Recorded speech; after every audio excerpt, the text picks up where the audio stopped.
The views and opinions expressed by tonight's guest and topic of discussion do not necessarily represent the official policy or position of Spaced Out Radio, Spaced Out Saturdays or Sundays, SOR Media, its hosts, syndicated carriers, or anyone associated with this broadcast. Any rebroadcast, reproduction, or other use of this broadcast or podcast without the express written consent of SOR Media is strictly prohibited. Listener discretion is advised.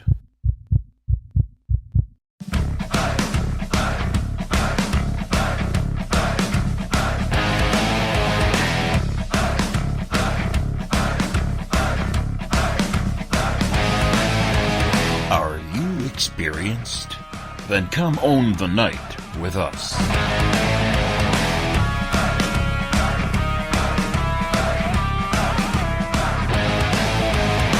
Little brother has taken control, shoveling dirt in every hole.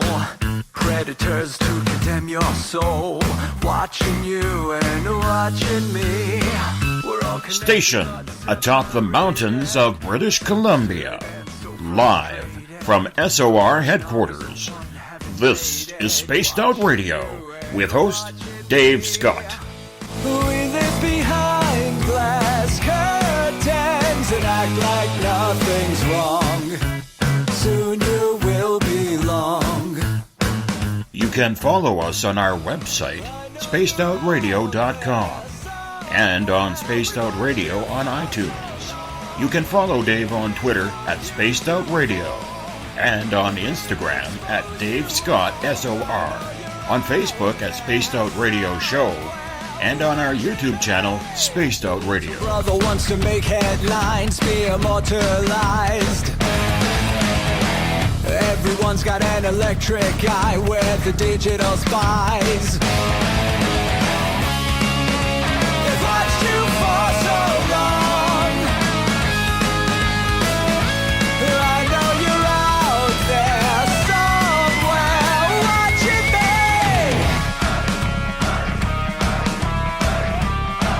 me. Buckle up, space travelers.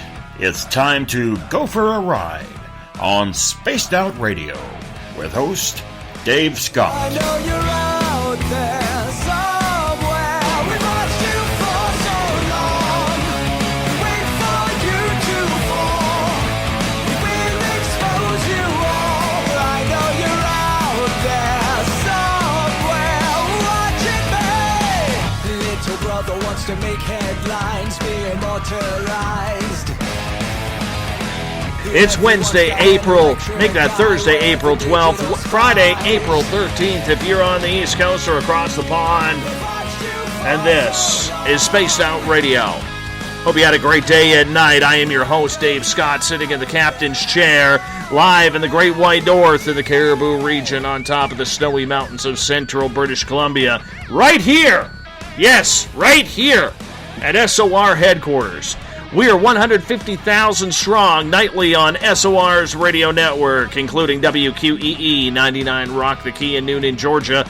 We are on live on the United Public Radio Network 107.7 FM in New Orleans and over 160 countries around the world.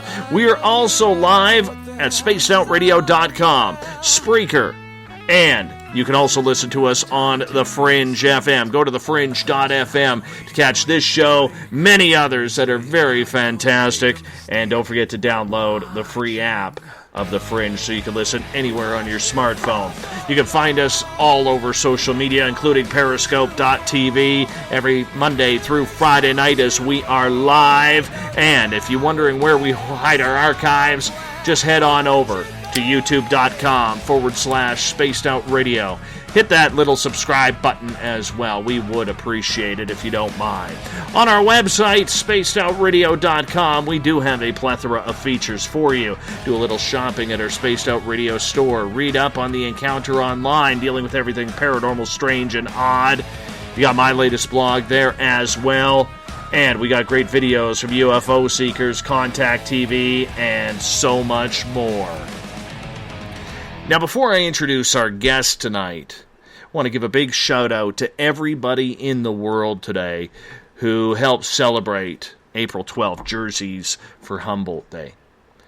Now, if you don't know what that is, you probably heard the news where a hockey team in the province of Saskatchewan, a junior hockey team called the Humboldt Broncos last week, it'll be a week tomorrow, was involved in a horrific semi-truck versus team bus accident, leaving 16 people dead and 12 fighting for their lives, including 11 players between the ages of 16 and 21.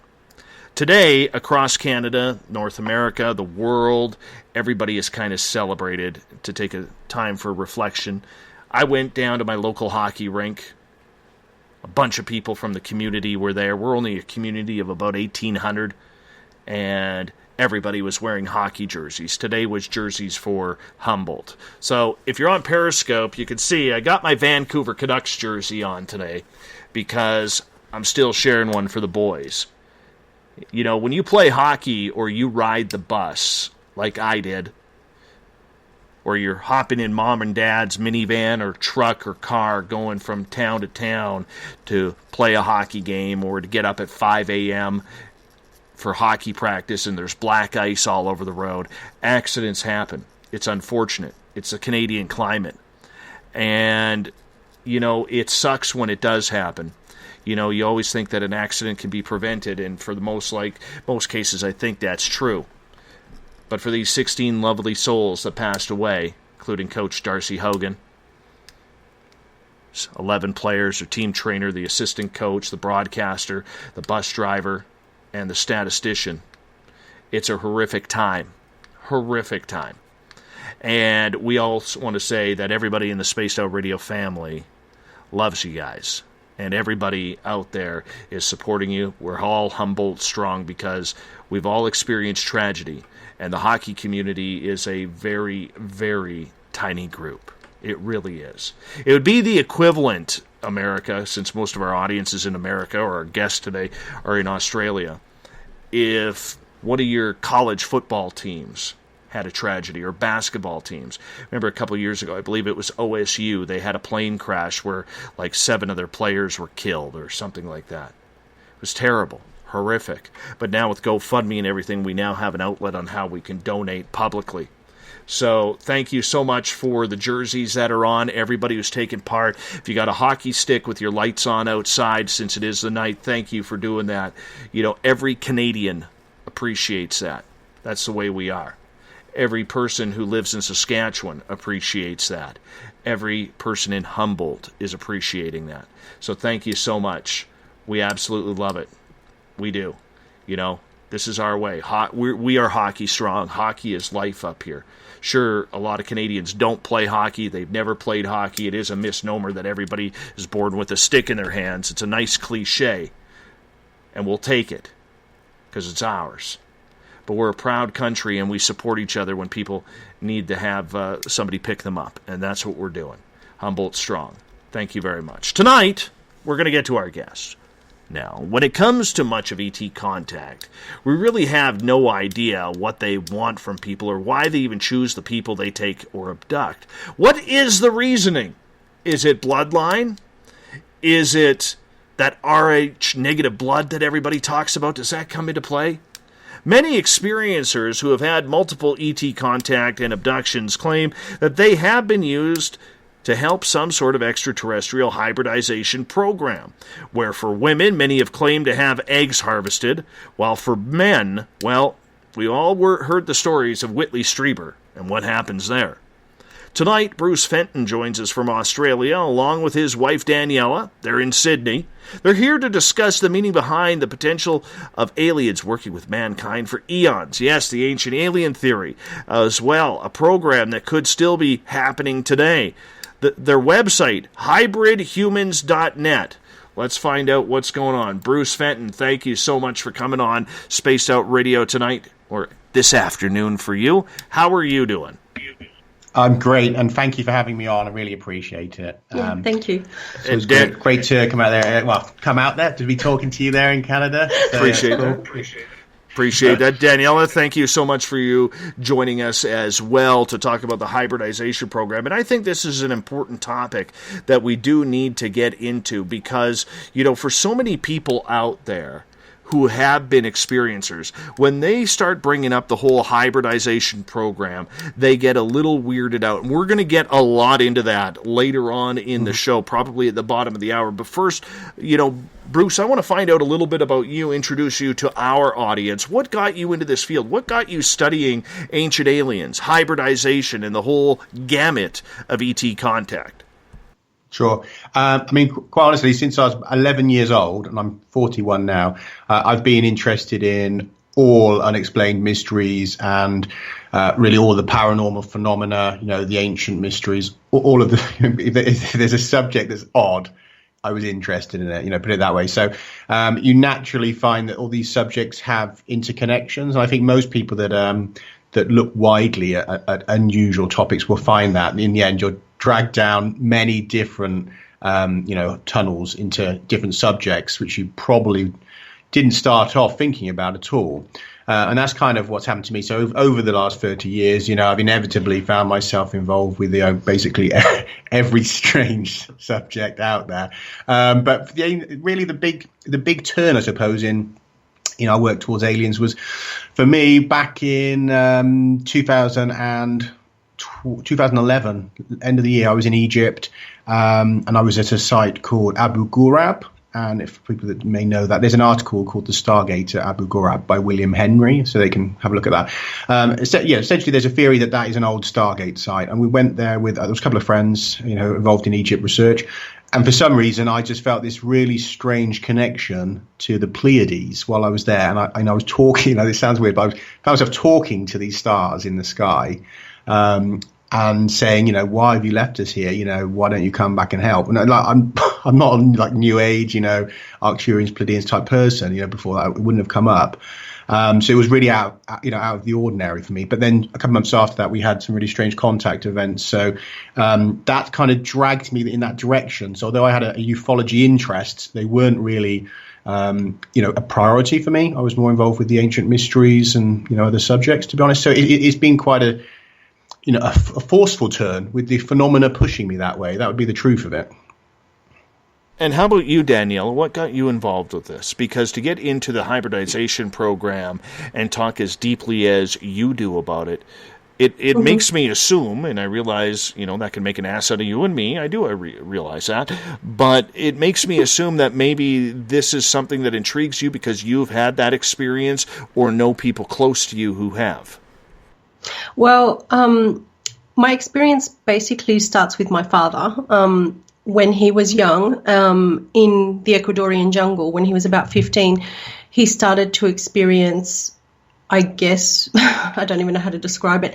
He would see lights in the sky that would come down very rapidly into the jungle and follow closely in front and behind of his Jeep. When he was amongst friends, he had a few sightings of his own in the city where he was born, in Ambato, in Ecuador. And then he sort of didn't really speak about it until on one specific occasion when it was about 1999. I was driving back from my uncle's place, and we were just coming up to the airport tunnel, which goes underneath the runway of Sydney Airport. I was with my father, and vehicles had stopped because there were some lights in the sky, and they were making a pretty strange formation. It looked like a triangle, so there was one in the middle at the top and two on the side, on either side. And after a few minutes, one went in one direction, another one went in another direction, but at speed that it just disappeared in front of your eyes. When we finally moved on, and a lot of people saw this because, you can imagine people are stopped, people getting out of the cars, having a look, seeing what this is. We were moved on, and as we drove, I noticed that one of them in particular started it was just hovering above our car, and it followed us for a good 15 minutes. And it didn't matter which direction we went or what road we sort of went into. It was right above us. And my dad was sort of panicked, and I was like, oh, yeah, I just want to open the window. I want to have a look. I wanted to sit on the door, between the window and the door of the car, sort of had my body hanging out kind of thing, trying to get a good look at this thing. And he said to me, don't. He said, I experienced this all my life, and you don't want to be caught outside of the car if this thing comes down. So after 15 minutes, eventually we went into a road that was like covered in really, really big trees, and we lost it, or it lost us. That's the first time I'd seen something like that, but I'm pretty aware that since I was very, very young, sort of having experienced something being in the room with me, that I could only describe like a Chewbacca type character, and having like just odd sort of like looking creatures in the bedroom when I was very young. The time that I saw that in particular with my father, and it was, I mean, I remember it very clearly. It was triangular and it had lights underneath it, and it had sort of like a low humming sound, but there was not a bird in the sky. There was no birds in the trees. There was no noise. There was nothing when we stopped. And my father said, just don't get out because I don't want you out of the car. I was trying to obviously get a good look at this thing. And he started to describe, how many times he'd seen it, and sort of like that they'd come towards him and things like that. So it was sort of like, well, my dad's seen these things. He doesn't like to talk about it. So for me, it was like putting one and one together. And I thought, well, if he's seen it, I've seen it. And he's like very matter of fact about it. My dad's a really serious person and he doesn't speak about these type of subjects. He's not into this type of stuff at all. If anything, he's discouraged me from following through with any of these types of things. So that's been my basic experience. And then the rest I can blame on Bruce, because after he went to Egypt, I believe that he caused a shift of some kind, because I started to have a series of, I don't know how you could call them. Psychic abductions is probably not far from the truth. That's right. And what actually happened is in 2012, when Bruce and I went from Spain to Ecuador, for about a year, I started having what I can only describe as like, I used to call it going through the wall.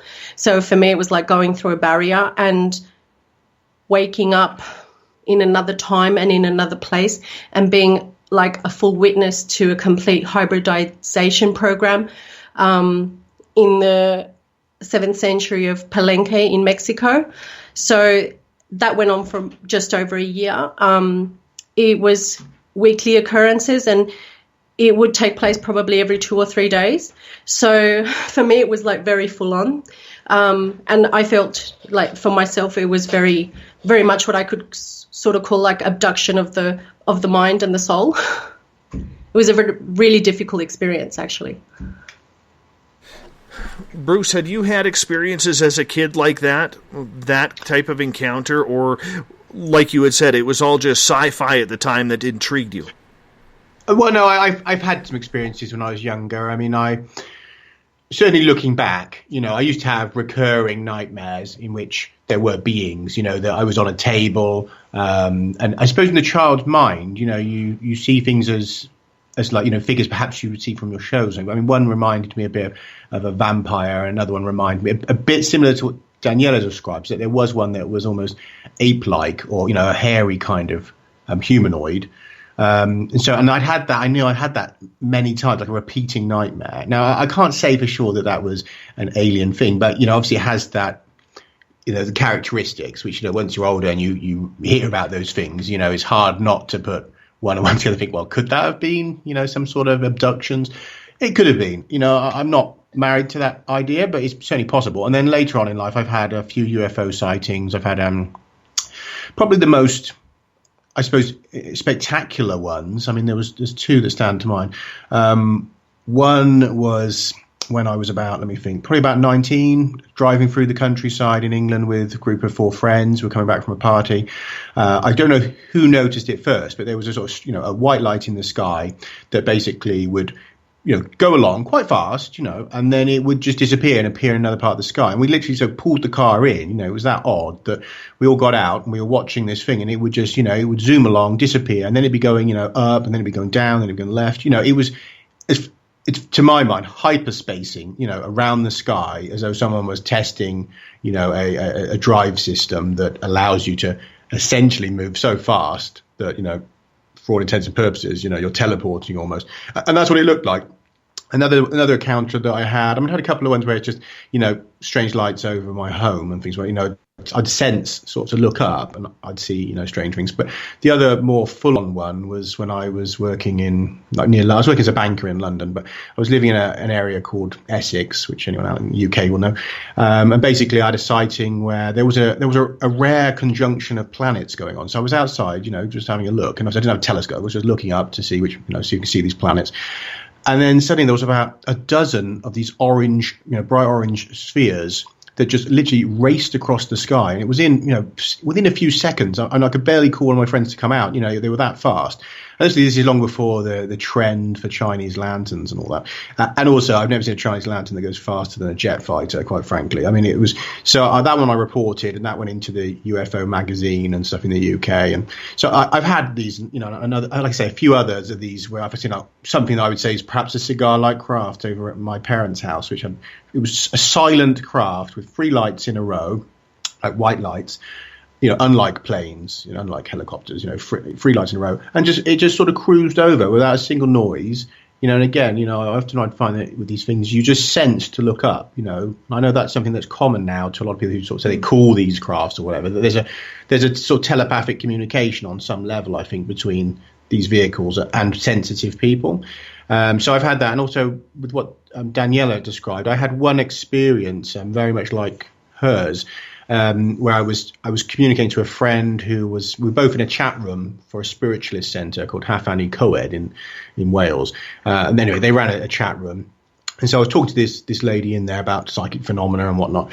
And then all of a sudden I found myself, out of body, flying over a jungle scene. And ahead of me was this white stepped, pyramid, like a Mayan pyramid. At the time I just knew a Mesoamerican type pyramid.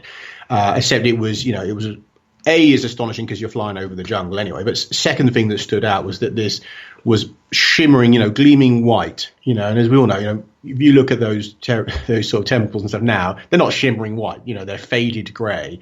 So it was obvious to me this was brand new, which in itself was, is extraordinary because, you wouldn't expect to see a brand new Mayan temple.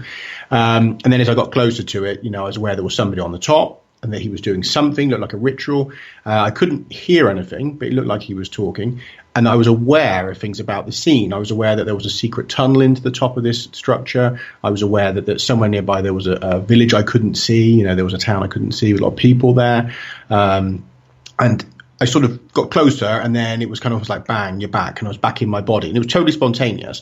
So I said to the lady I'd been talking to, I said, look, I just had this really strange experience. And obviously her being involved in that chat room, to talk about strange stuff. And I said, I've had this experience just then. And she said, yes, I know, I was there. She said, I was also pulled out of my body. And she said, and I got a couple of different things from it. I noted that the impression of the year was 675 AD, she told me. And the other thing she said was, I got that the experience was meant for you, not for me, right? Which was quite strange because I didn't have any connection with Mesoamerica or anything, But that led to me starting 2012rising.com, which became a project of mine from 2007 through till 2013. And over the course of that period, I was heavily involved with the Mayan calendar and, the shift and all that stuff. And, interacted with all the people that anyone who's familiar with that subject will know. I've interacted with basically most of the 2012 writers, and I went to all sorts of places, Mexico and conferences. So it really did change the course of my life,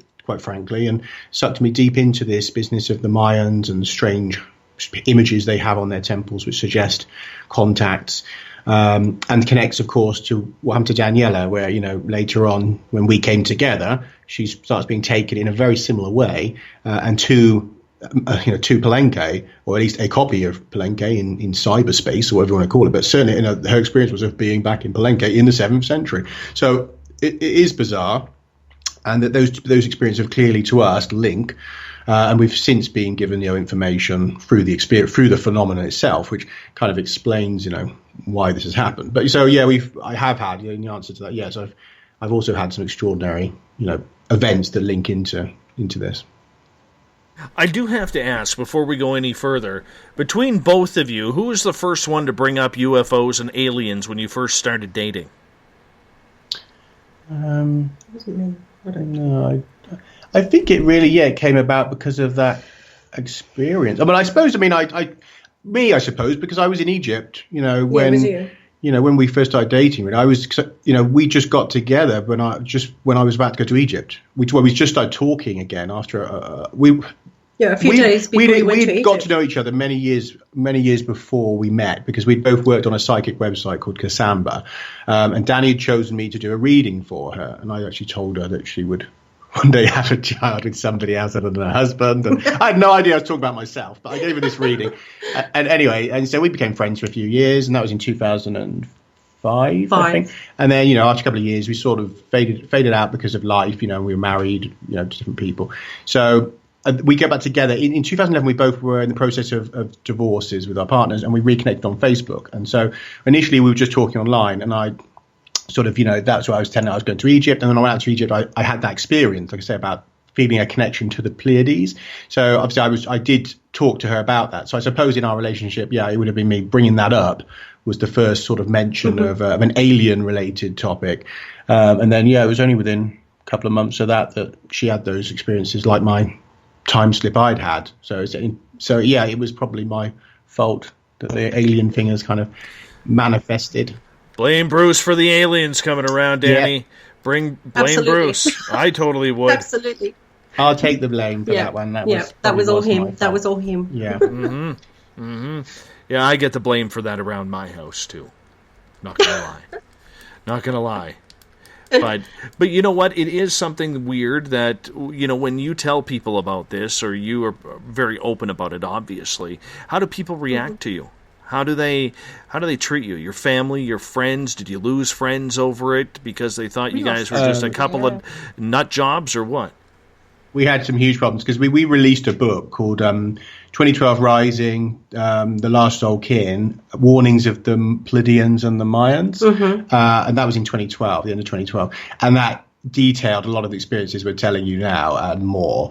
So you can imagine, family and friends reading that, people being sucked through into some past life type thing with aliens in it. Terrible. And it had it was like a TNT going off underneath your life, the structure of the fabric of your reality, really. I mean, we had a lot of fallout from that.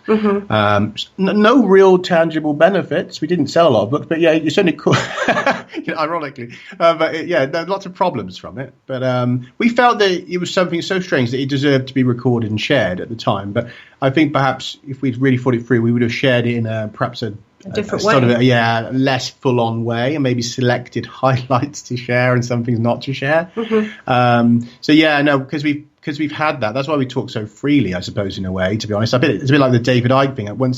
Once you've gone through that initial shock and awe and ridicule, obviously I'm not going to say we've had quite on the same scale as him on national TV, but once you've had that, obviously it does free you up a bit to sort of say what you like, because people know, whoever's still in your life knows that you've said you have all these things going on. So you kind of, I guess that gives you that feeling of not much more you can lose. It is funny, though, because so many people in this field, and I usually ask that question, how many friends did you lose? Because so many in this field who haven't gone open or have become public about it, do claim a lot of personal loss in this, because it is a sacrifice on whether or not to come out public, because immediately there are a lot of people who don't believe, who are willing to throw that psychological problem out at you, that you're bipolar or you're on too many psychedelics or anything like that. I mean, it does happen. Whether or not they believe or not is irrelevant. It's because it's happened to you.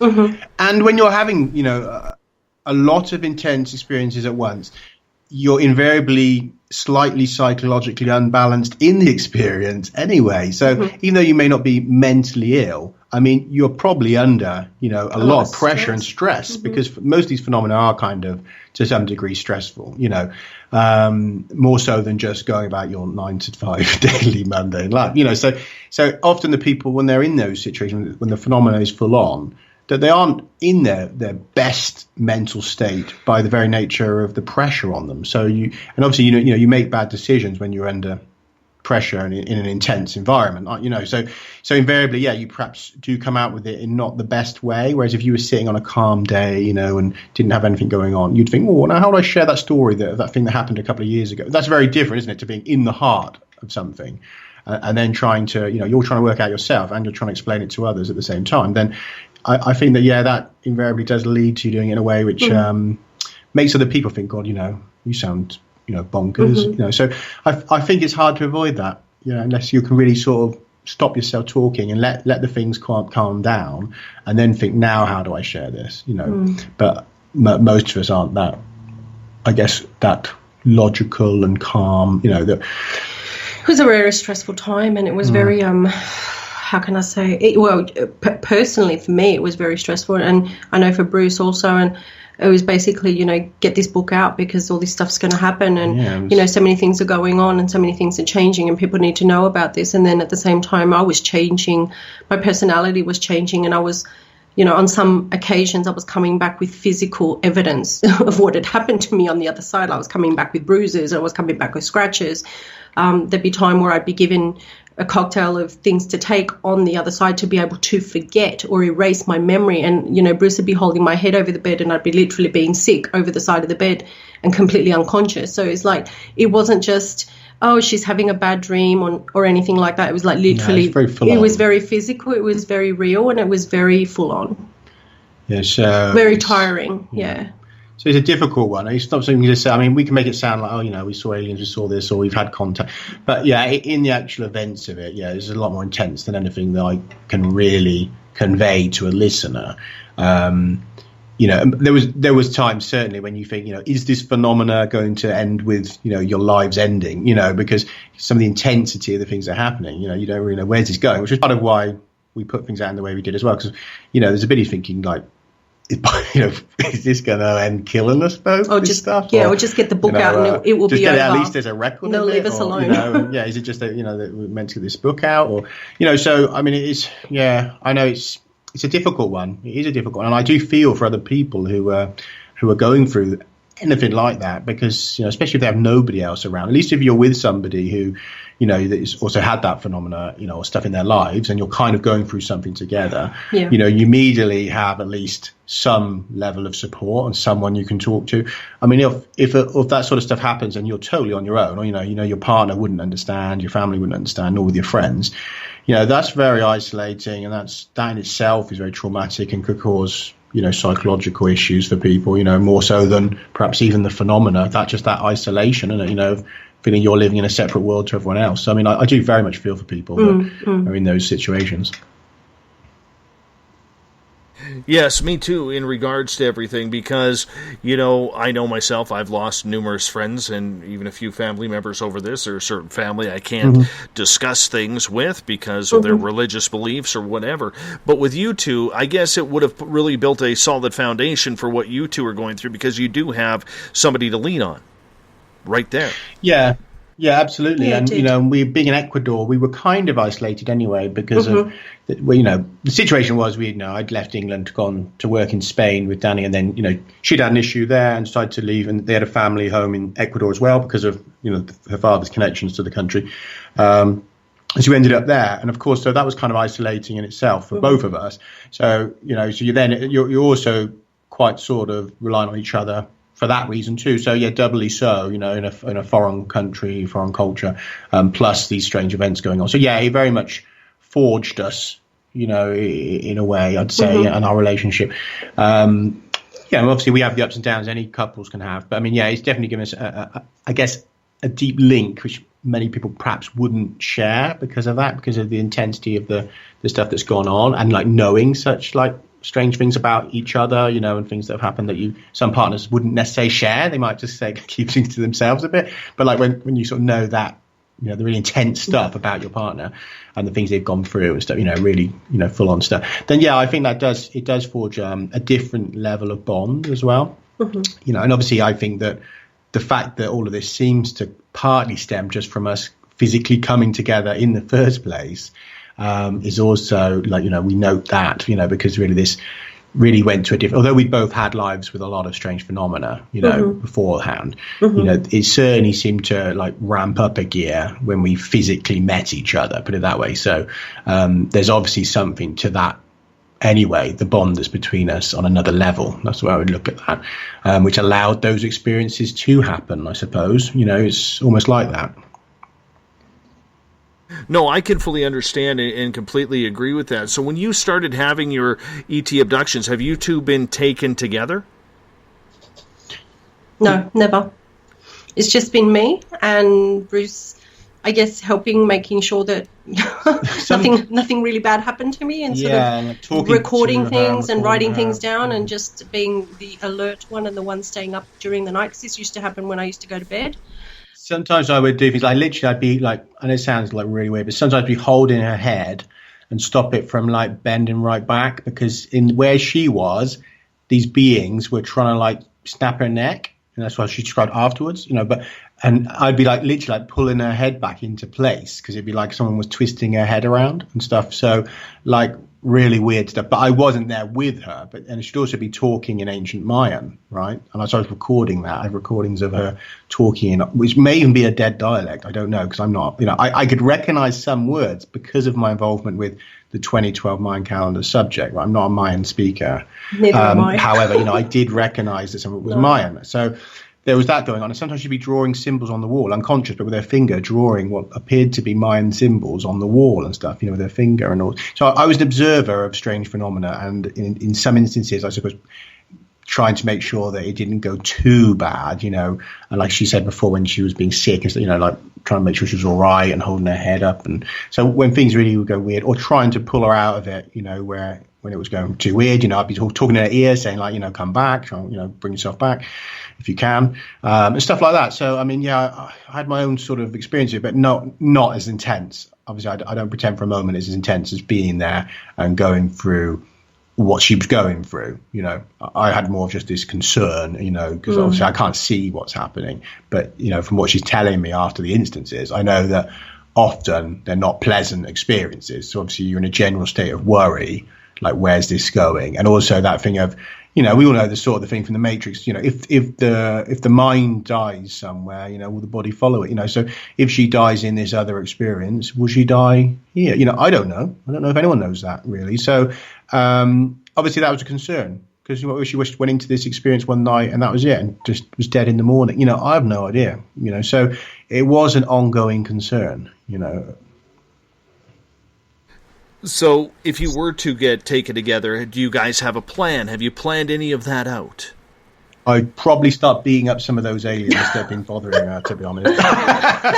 That's probably as far as my plan goes. But no, I've said to her, and I've asked, tell her, I suppose in my mind, my preference would be that they'd taken me anyway and just dealt with me in the first place, because I do feel that sense of responsibility, because it does seem from what I can work out that initially, obviously, they did do that to me. They took me that one time, or the phenomena took me, whatever you want to call it. But then after that, and after I had the experience in Egypt, it switched to Danny. So what I understand now is that the phenomena behind it, which I see as the beings, if you like, they know Danny is the more open receptor of psychic phenomena, and so they focused on her. But my preference would be, look, if you want to do this stuff, just do it to me, and like let her alone, let her get on with her life a bit, because she has enough stuff as a psychic medium and as a sort of shamanic healer. She doesn't really need a next level of weirdness, because she's had that all her life anyway. So yeah, I have sort of said, I'd rather they just, if they have to do it, just to do it to me, to be honest. Mm-hmm. Never seems to work out that way, though, does it, Bruce? No. They don't. These sort of phenomena don't listen to people. It's like telling the poltergeist to stop moving things around in the house. It's like, it's very hard to do when you're dealing with, the paranormal in general. That it doesn't tend to be an easily directed circus. It's it kind of does what it wants, doesn't it? To a degree. I mean, obviously there's ways of lessening the impact of certain events, and there are ways of dispelling some phenomena, and we do certain things like that. Obviously you can do clearings of energies from houses and stuff, but there are levels to this, which are a bit beyond that. you know, and I know some people will say, oh, perhaps you've agreed before you were born for things to happen. And that's possible. I don't know, you know, it doesn't mean you have to like it. But it could be that. But it does seem that, yes, sometimes the phenomenon is not very interested in your opinion. And it just carries on with what is the agenda or the pattern, you know, wherever it's going. And with our work, and obviously, of course, with this latest book, we sort of tackle that. Because, I mean, one thing I really was interested in dealing with was the idea of contact. You know, what is contact? Because to me, a lot of the phenomena that's going on, the paranormal, you know, the stuff in ufology, you know, a lot of this phenomena to me is part of a wide-ranging contact event, one that has been ongoing for a long time and involves all kinds of phenomena, which on the face of it might look disconnected.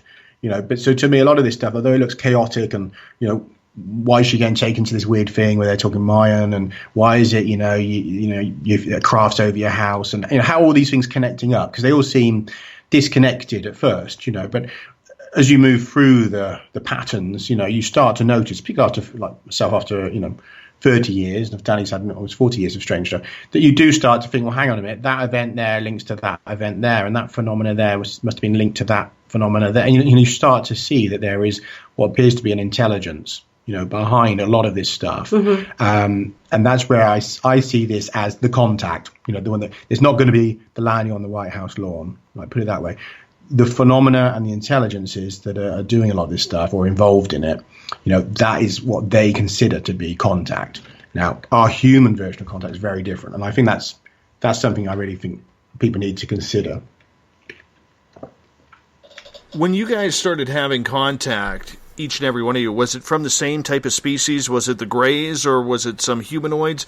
Danny, let's start with you on this. What were you having contact with? Well, I'll start from the beginning of the first contact that I had back to this era. When it started in 2012, the first ever thing that happened to me was I found myself in a dome type, I don't know what to call it.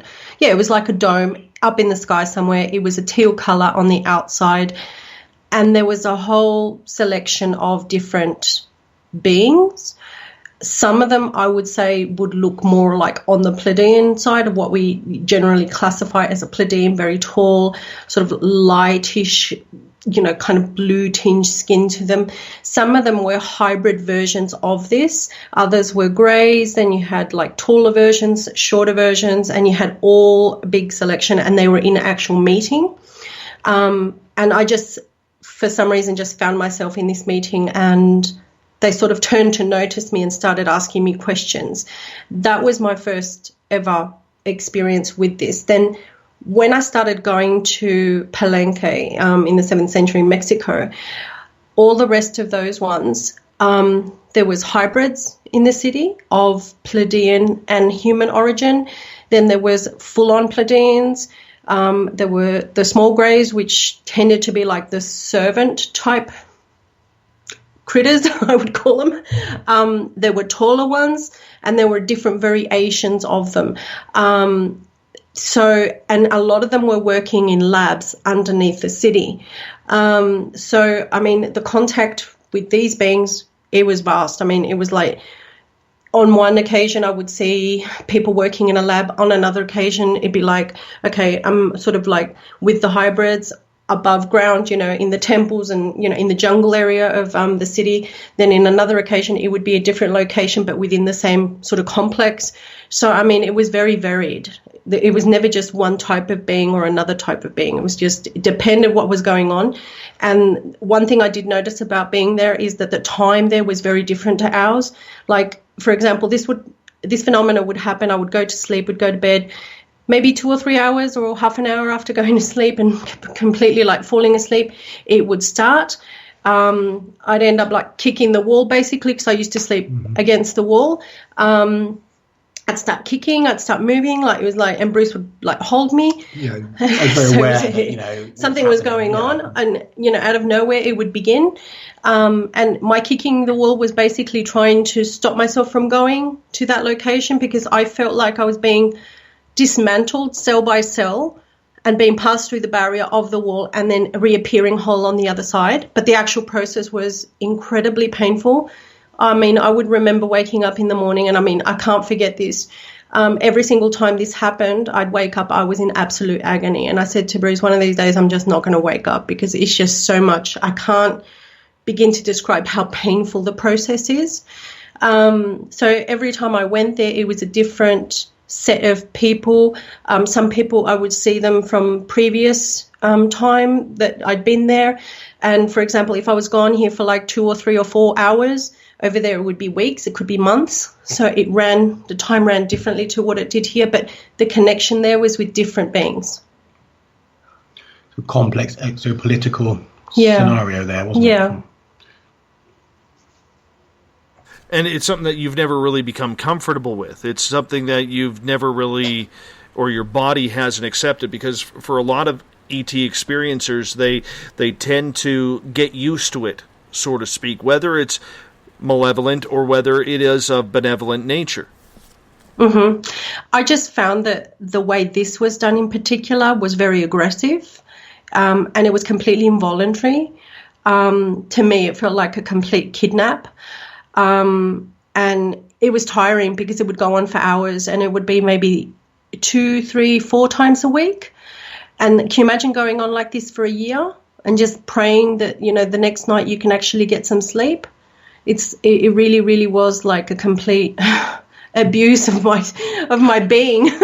So it was, and I mean, you know, on times I'd remember sitting there like crying to Bruce, telling him that I'm just sick of it. I want it to stop, and it wouldn't stop. It just wouldn't stop. And it was like, you know, what has to happen for this to just be over? When is the mission completed? When are they going to have enough?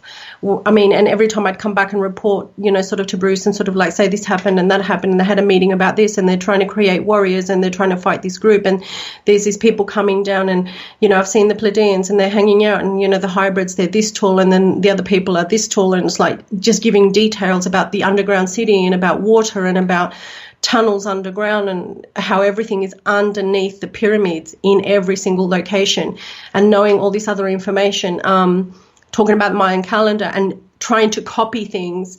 I remember writing on the wall because I was trying to sort of give the messages on this side, but obviously I wasn't very successful because it was nighttime. It was hard to see.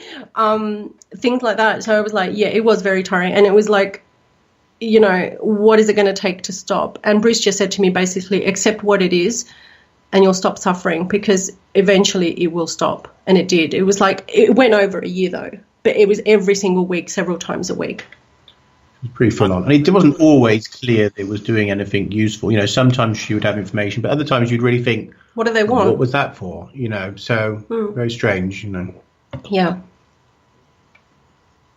Yeah, I haven't had it happen that often. I do know people who have, and it is traumatic. I mean, to the point where, were you afraid to go to sleep at night because you knew it was coming? Were you picking up the signs of when they were going to be coming?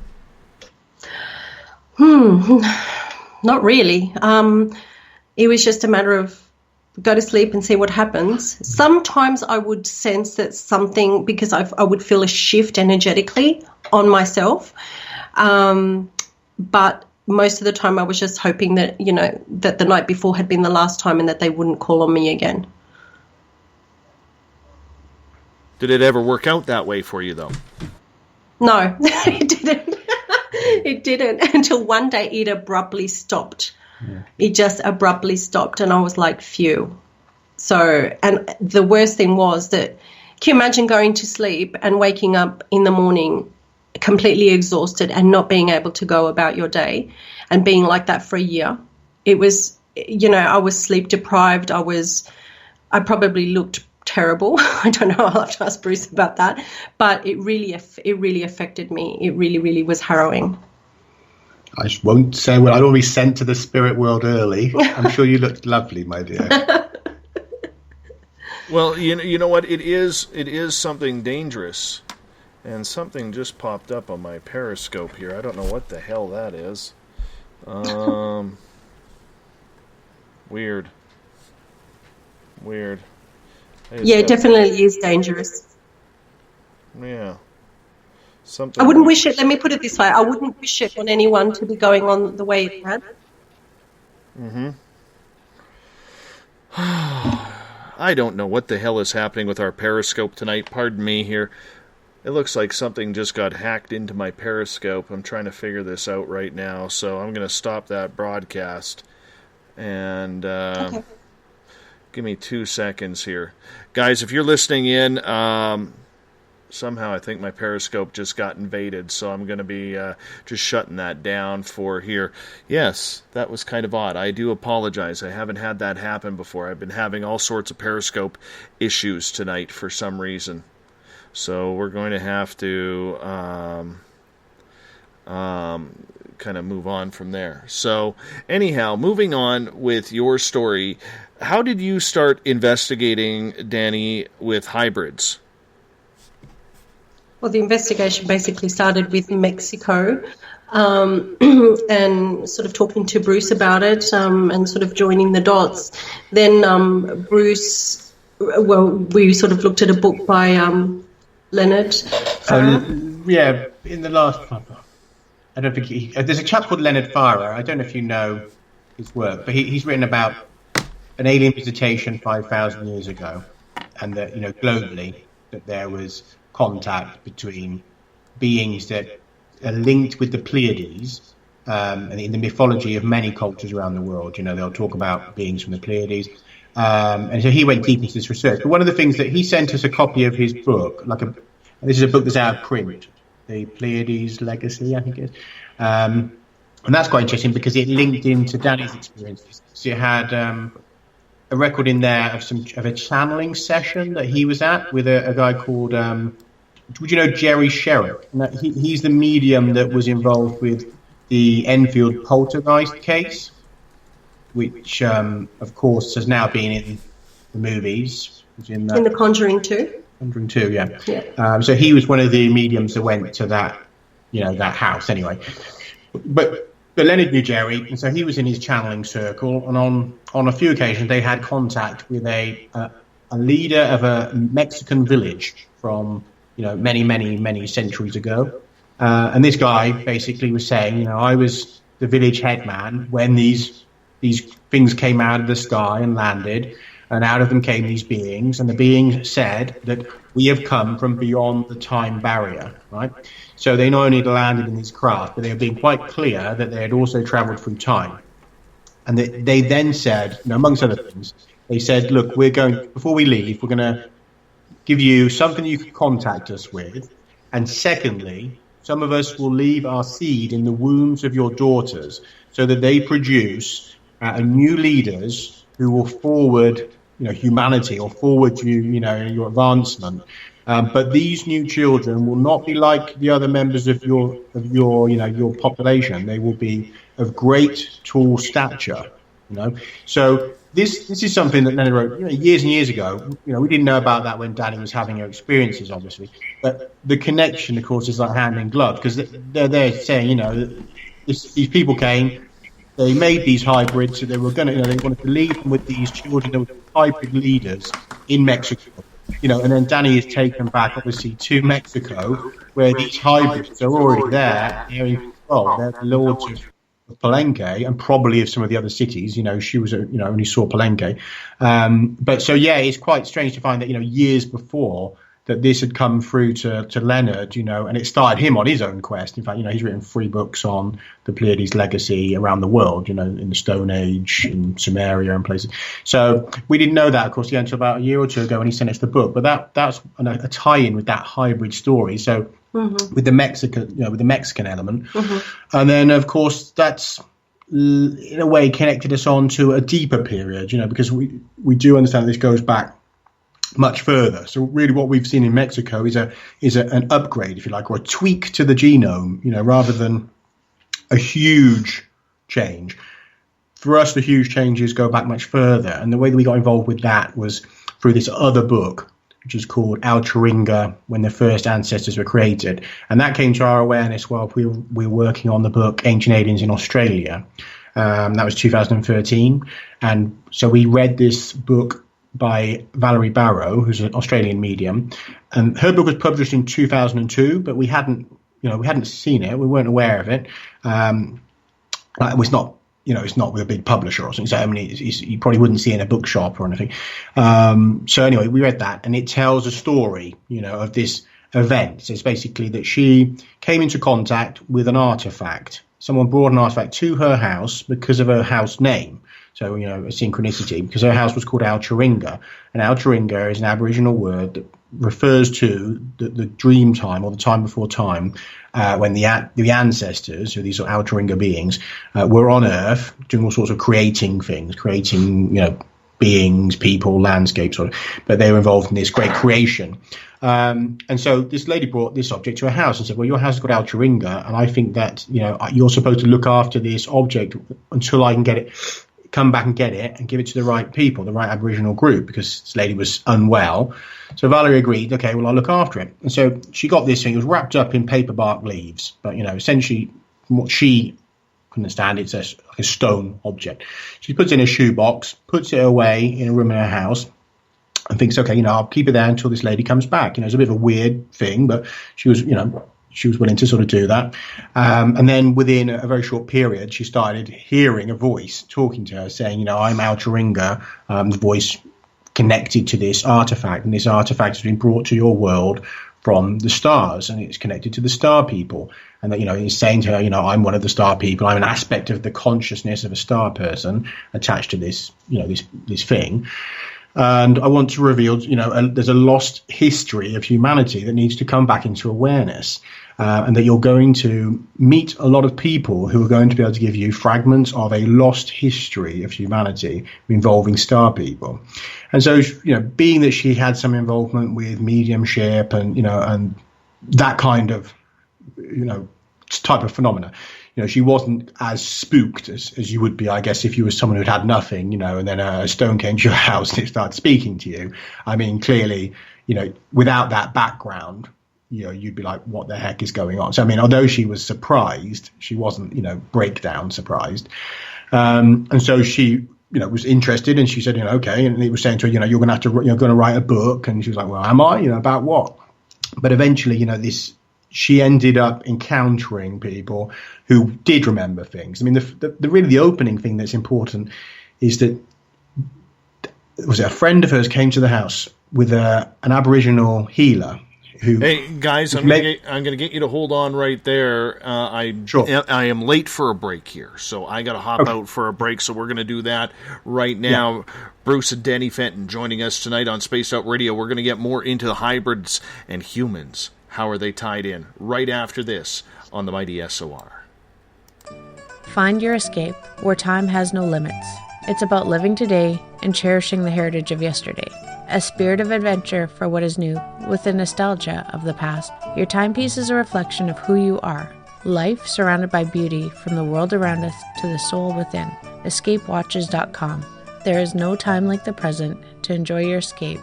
Use promo code SMF2017 for your 20% discount today. The freedom to post what you want, when you want. That's the social media freedom you need. Social Media Freedom is the free app in your app store. No need to worry about going to jail or being shadow banned any longer. It's the freedom to say what you feel. The freedom to know Big Brother isn't watching. It's the way social media is supposed to be. Social Media Freedom. It's time to set yourself free. Download from your app store today. Coming September 28th to the 30th, it's our first annual Caribou Paracon, put on by Spaced Out Radio and the Canadian Society of Questers. 3 days of paranormal, supernatural, and spiritual knowledge in the beautiful 108 Mile Ranch, British Columbia. Tickets are $150 Canadian for the event, being held at the Spruce Hills Resort and Spa. Come watch our featured speaker, Grant Cameron, along with Lorian Fenton, David Weatherly, Ross Allison, and more. The Caribou Paracon, celebrating everything paranormal. Hey Space Travelers, it's Joe Roop, your host of Spaced Out Saturdays. Come join me as we explore the realms of the paranormal, the esoteric, and everything in between every Saturday night at 9 p.m. Pacific, midnight Eastern. You know the truth is out there. Don't get caught sleepwalking. Come join Spaced Out Saturdays. That's every Saturday night, 9 p.m. Pacific, midnight Eastern, right here on spacedoutradio.com. Psychic Sundays, spiritual communication, ET contact, Sasquatch in your backyard. We will have it all on Cosmic Passport with me, Elizabeth Anglin. Each Sunday, starting at 9 p.m. Pacific, midnight Eastern, at spacedoutradio.com, I will take you on a journey of enlightenment. The goal is learning from the soul on out. We'd love it if you joined our experience. Cosmic Passport, heard Sundays at spacedoutradio.com. 365 days a year, we're in the field, investigating UFO sightings, talking to alien abductees, and visiting secret military locations like Area 51. We're UFO Seekers, official partner of Spaced Out Radio. Follow our daily search for the truth at ufoseekers.com or like us on social media. Catch us on Spaced Out Radio every third Monday of the month as we discuss Area 51, UFOs, and more. And also, don't forget to subscribe to us on YouTube. It's paranormal news at its finest. Welcome to The Encounter. At spacedoutradio.com, The Encounter online is SOR's trusted news source for everything weird and strange going on around the world. This is news editor Eric Markham. Our team of journalists are scouring the planet for those strange stories that rarely make the mainstream. No fear-mongering or fake news here. Head over to spacedoutradio.com and encounter The Encounter. Heading to Vancouver and looking for some great nightlife? The Moose Vancouver is the place to be. Catch a game on one of the big screens or just come rock out to your favorite 80s and 90s hair bands. Great food starting at $6.95. The Moose Vancouver is open until 2 a.m. nightly. It's easy to find near the corner of Nelson and Granville. The Moose Vancouver is the official rocking bar of Spaced Out Radio. Want to learn more about aliens, cover-ups, conspiracies, cryptids, and the paranormal? All you have to do is tune in S4 as we take over the Spaced Out Radio night, starting at midnight Pacific, 3 a.m. Eastern, each and every Saturday night, right after Spaced Out Saturdays. Hi there, this is Eric Cooper from Forest Moon Paranormal. Join me, Corey Ruiz, and friends as we discuss the hot topics of the night. It's fun, entertaining, and as dark as the night. Find us at spacedoutradio.com. Are you interested in advertising on Spaced Out Radio? Head to our website at spacedoutradio.com and click on our advertising tab. There, you will find an assortment of ways you can get your product out there with us, from radio commercials to banners and social media. Have a product you like our hosts to endorse? We can do that too. Visit spacedoutradio.com for more details. Do you want to know what's really going on in your world? Do you have questions about who you can trust in the mainstream media? Then look no further than the Rebel Planet. Come get the straight answers right here at spacedoutradio.com.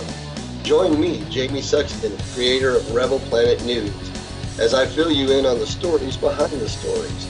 All you truth seekers, be sure to tune in to Rebel Planet on spacedoutradio.com the third Thursday of every month.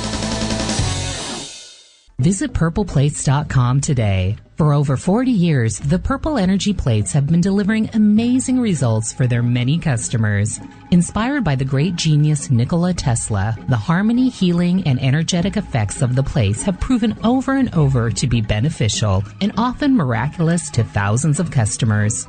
Check their site for daily specials and choose from their many energy products. You won't be sorry. Visit them today at purpleplates.com. Hey, this is Canadian Paranormal Investigator Mike Moore. The third Wednesday of every month, I'll be teaming up with Dave Scott to bring you Ghosts of the Great White North. Each month, we will bring on guests from across Canada to discuss their ghostly encounters. Canada is a paranormal hotbed with stories you've never heard, so we're going to bring them to you. So get comfy on your Chesterfield, grab a donut, and join us, eh? The views and opinions expressed by tonight's guest and topic of discussion do not necessarily represent the official policy or position of Spaced Out Radio, Spaced Out Weekend, Spaced Out Radio Limited, its hosts, syndicated carriers, or anyone associated with this broadcast. Would you like to connect with us? Head to spacedoutradio.com for all your latest show info. And hit us up on Twitter using the hashtag Spaced Out Radio. Now, back to Dave Scott and SOR.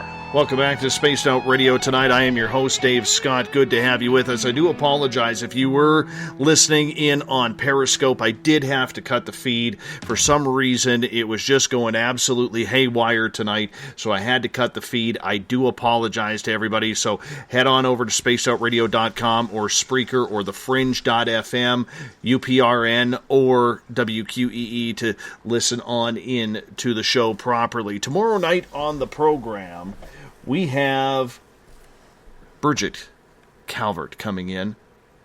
She's a ufologist from Liverpool, UK. We're going to discuss disclosure. What's it like on the other side of the world? We will find out at 9 p.m. Pacific, midnight Eastern Time at spacedoutradio.com. We want to welcome in everyone listening in on WQEE 99 Rock the Key in Noonan, Georgia, home of The Walking Dead. We are live as well on the United Public Radio Network, 107.7 FM in New Orleans, and over 160 countries around the world. We are also live at spacedoutradio.com, Spreaker, and you can also listen to us digitally on thefringe.fm. Yes, the Fringe FM, our great home on digital radio.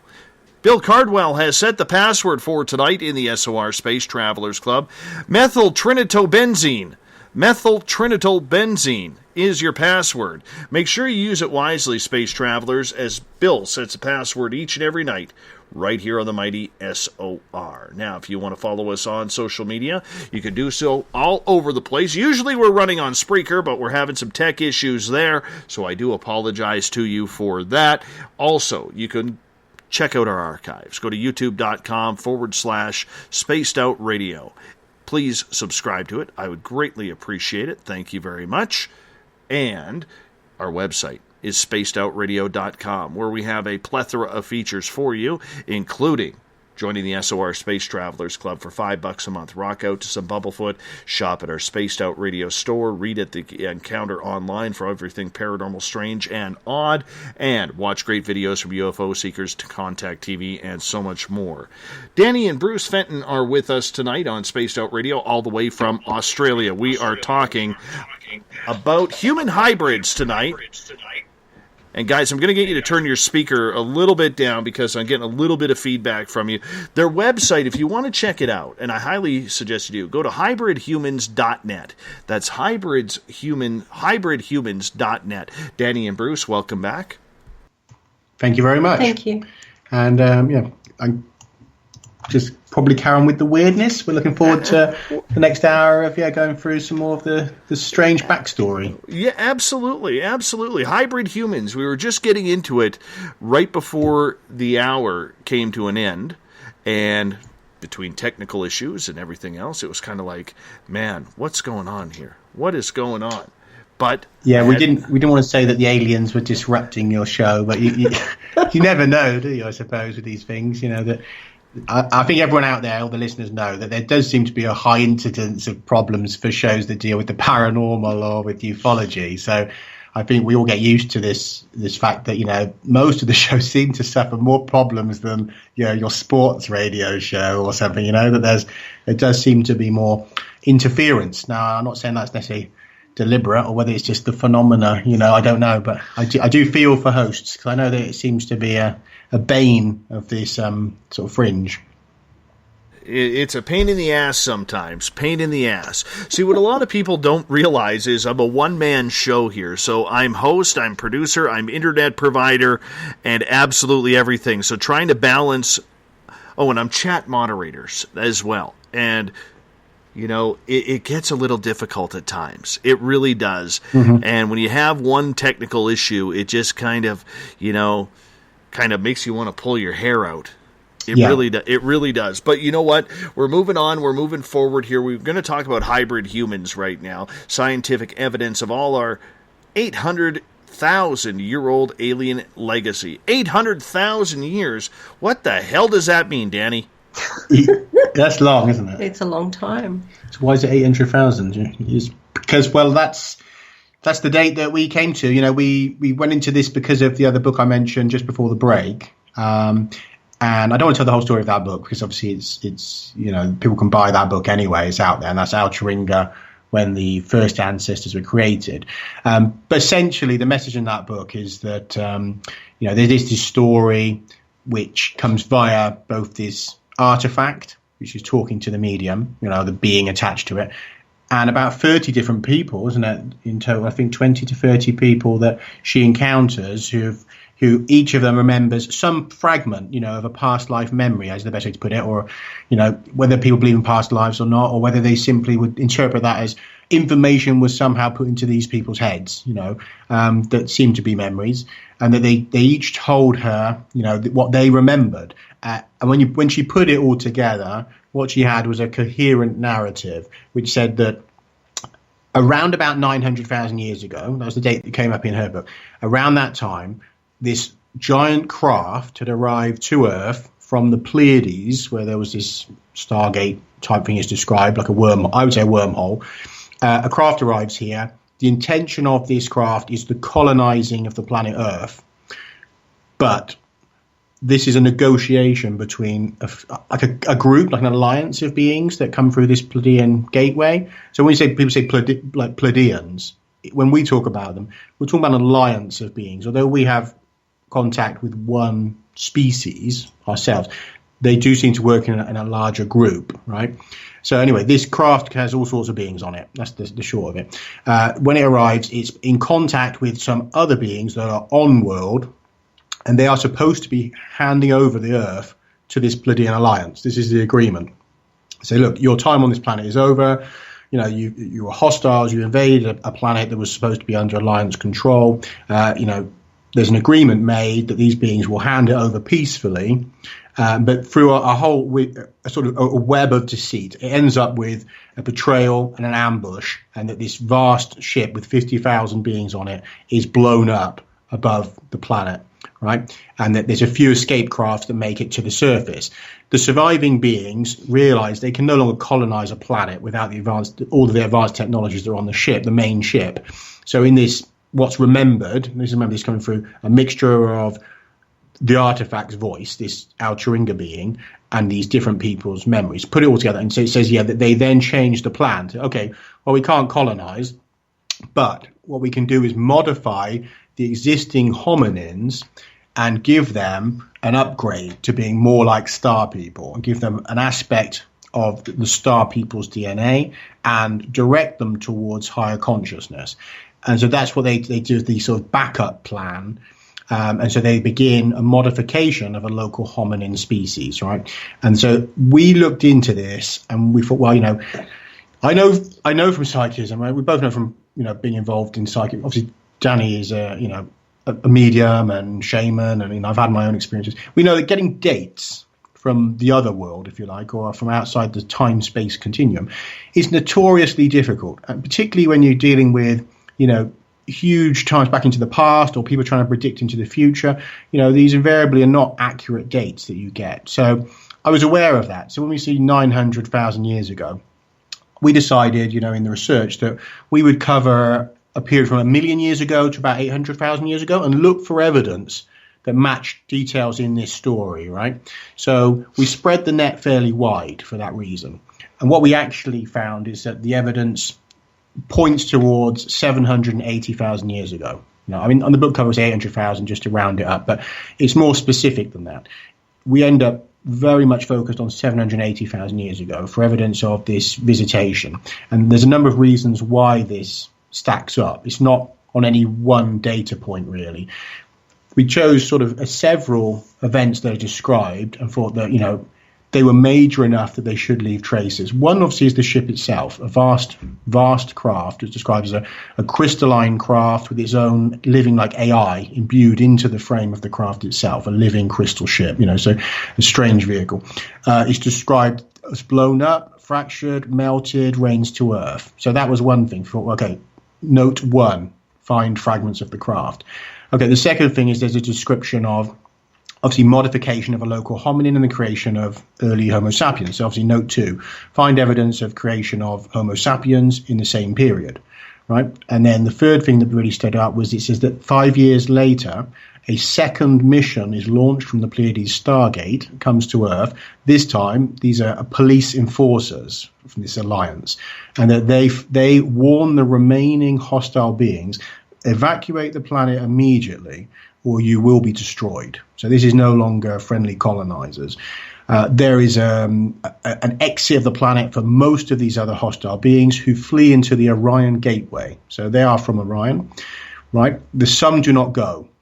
And what this other group do, they use asteroids as their bombardment system for tackling planetary bombardments.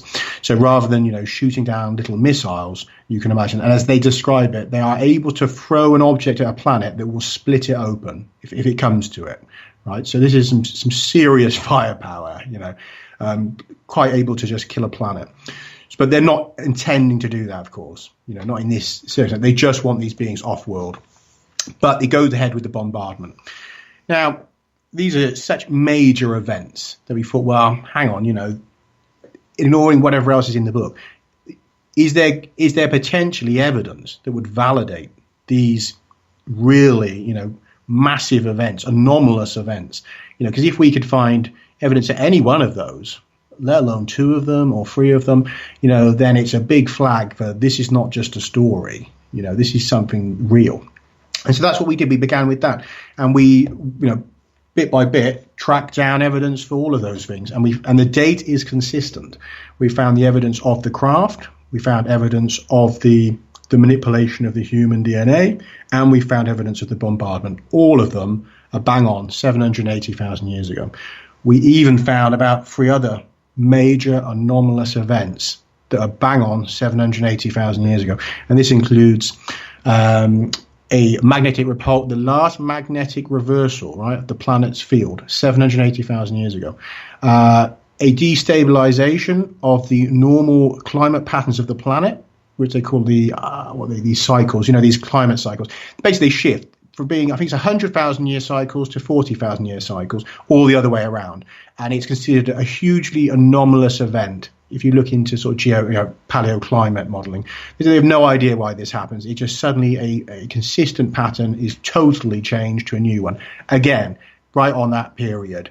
Right? So there's multiple anomalies stacked on each other. And so that's really how we've ended up with this book, is that we looked for the evidence and then said, well, okay, we've got all this. Now let's put this together into a coherent narrative that shows people that, there is a visitation to this planet which results in the creation of Homo sapiens. I mean, that's a brief summary. So, I'm quite happy to flesh that out. But if there's anything, there's a lot of people who will look at this and say, well, how do you find out something that happened 800,000 years ago and we can't even tell you how this planet was created? Everything is just a theory. So for you to go 800,000 years back, for a lot of people, that's a tough pill to swallow, Bruce. Well, they have to. The first thing you have to understand is that with particularly, say, like, let's take the genetic aspect, right? The paleogenetics now, we're at an extraordinarily advanced level where it's not a problem really for them to take a sample from a human being and look for dated changes in the genome. This is something that's being routinely done, right? So we can look and see there's a mutation rate, right? So you have a mutation rate which allows you to time when a change happens in the genome. And so they can look for, important modifications or changes, that you wouldn't consider a modification, important mutations, important adaptations, signs of interbreeding between different species. So, obviously most people would have read probably about, the dating of, say, Neanderthal interbreeding with modern humans, right? So we know that at this point, our genetic sciences are at that level, right? So where they can look and say, well, okay, we can see Neanderthals interbred with modern humans 50,000 years ago. These are the technologies we're talking about, right? So I'm not doing this. Obviously, this is being done by the leading genetic labs on the planet, right? I'm reading papers by these people. I don't go out and start saying I can do this. That's the first thing to clarify. All of the sources for that kind of information are mainstream, leading science sources, right? So we know from those sources that then now in the last 2 years, they've come to the conclusion, right, that the divergence between our line, what you'd call now modern humans, and the Neanderthals and the Denisovans have all been traced back now to close to 780,000 years ago, right? And even 2 years ago, that wasn't the case, right? 2 years ago, if you'd asked a scientist, how long ago, do you think this divergence happened? At that time, it was believed to have happened around about 400, maybe 500,000 years ago, okay? So this is cutting edge changes in biological sciences. We now know, hey, no, it's way back there. We now know it's close to 780,000 years ago. And they trace specific genes. This is separate studies where they've take one gene for a Neanderthal, for a modern human. Let's see when they were last in a common ancestor. And they find these go back to the same period, right? 780,000. There's blood proteins that they've worked on and found that they last in a shared ancestor 780,000 years ago. So there's multiple streams within genetic sciences that now point to this divergence of large-brained humans. Keep in mind, Neanderthals, modern humans, Denisovans, these are large-brained, complex humans that are, in our view, and now in the view of many scientists, are simply subspecies of Homo sapiens, right? They can interbreed. They have shared characteristics on the cellular level which separate them from other hominins and from primates. So they all emerge out of the same event, right? And I'm going to say this event is the manipulation. And there's the reasons for saying that. So if we just take for a moment the genetic argument, right? When you go back to that period, for many years, for decades in fact, they've known that in the archaeology, they noticed that the brain size of these early humans goes into a rapid acceleration close to 800,000 years ago. Okay, and that's been a known anomaly in the archaeological record for a long time. Nobody knew why. It just suddenly our brain starts changing rapidly. Okay, so now we're matching that with the divergence, right? Of suddenly all of these new large-brained human species are appearing out of nowhere, right? Just suddenly diverging multiple types, right? Not just one becoming another or one becoming two, but multiple types arising at that same moment as though suddenly something has happened which is creating new types of humans, right? That in itself is anomalous. And then when you look to see, well, is there anything that could be causing this at the genetic level, right? And so obviously scientists are looking for that. Again, I'm not doing this research myself. I just have to read the papers and see what they're doing. And what they found is there's a number of specific changes in genes. Like, for example, there's one gene which is described as suddenly appearing out of the non-coding DNA with no explanation, right? It just suddenly appears out of what's called junk DNA, or the non-coding DNA, as if by magic, right?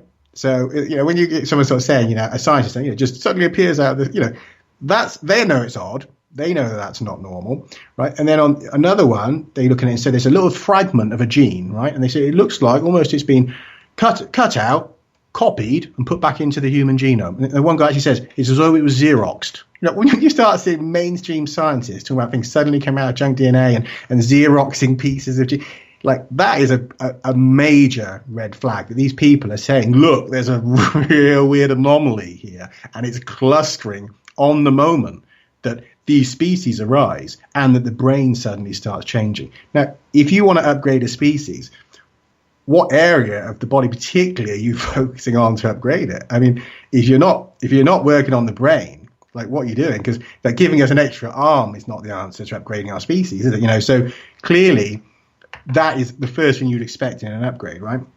And the other thing is people out there may have heard of one of these changes, and that is the fusing of chromosome 2. Now, the fusing of chromosome 2 has come up, I'm sure, in a number of books out there. I'm aware that some other researchers have alluded to the possibility of chromosome 2 being evidence of alien manipulation.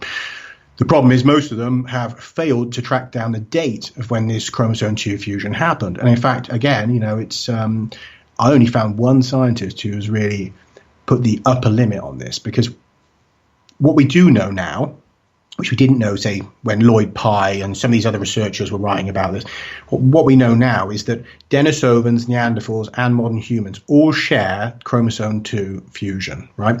Other primates don't have it. And this is, for people who are not aware of this, it's two ancestral chromosomes that have had a head-to-head fusion and become one chromosome, right?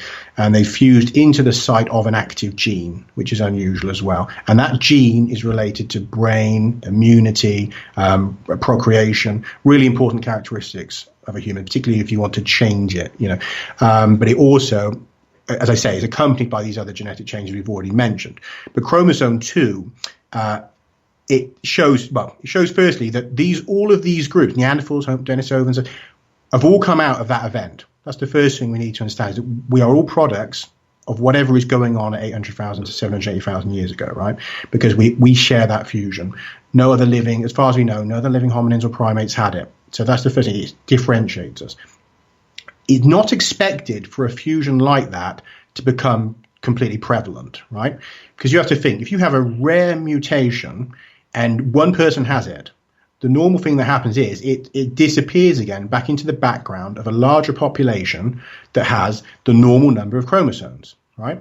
So the scientists say, well, look, this is weird because we have every human alive has the fusion of chromosome 2, okay?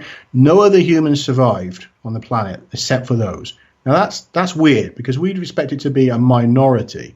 So either it would have vanished or the second possibility is it would have given some sort of benefit and perhaps then would have formed a small subgroup of humans who would have chromosome 2 fusion amongst a larger population who didn't.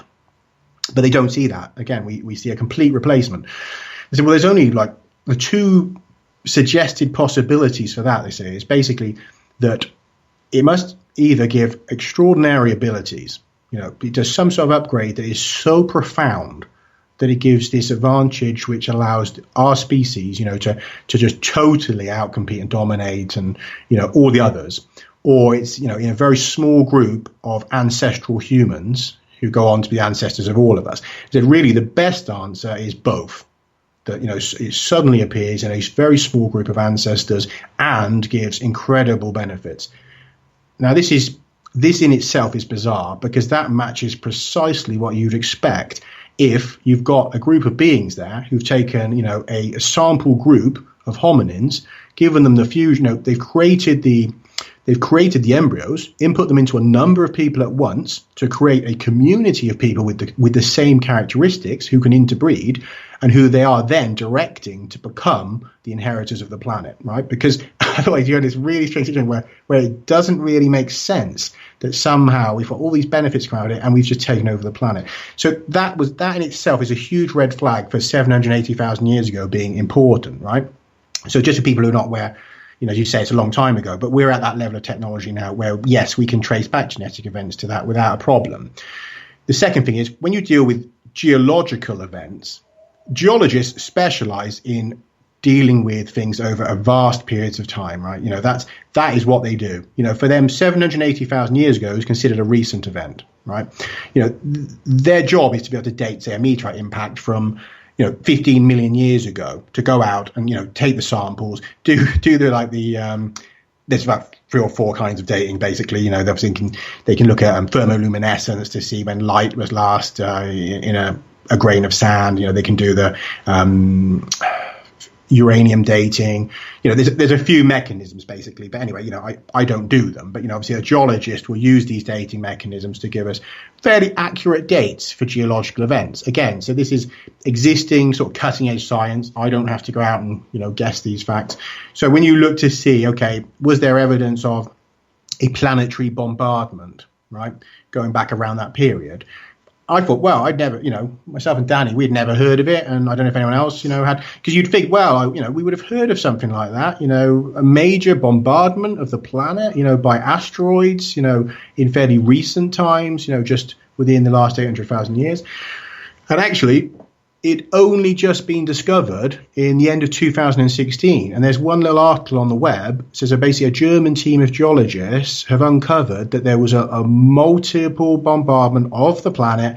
They've dated it to 780,000 years ago. The asteroids hit in Africa, Central America, Australia, Tasmania, Asia, and they said it's this unprecedented, bizarre bombardment. And they said it doesn't even seem to be like fragments of a single body, but different bodies with slightly different chemical compositions, as in matching precisely what is described in these other books. And, that they throw these bodies in, obviously from different angles, targeting where these underground bases are.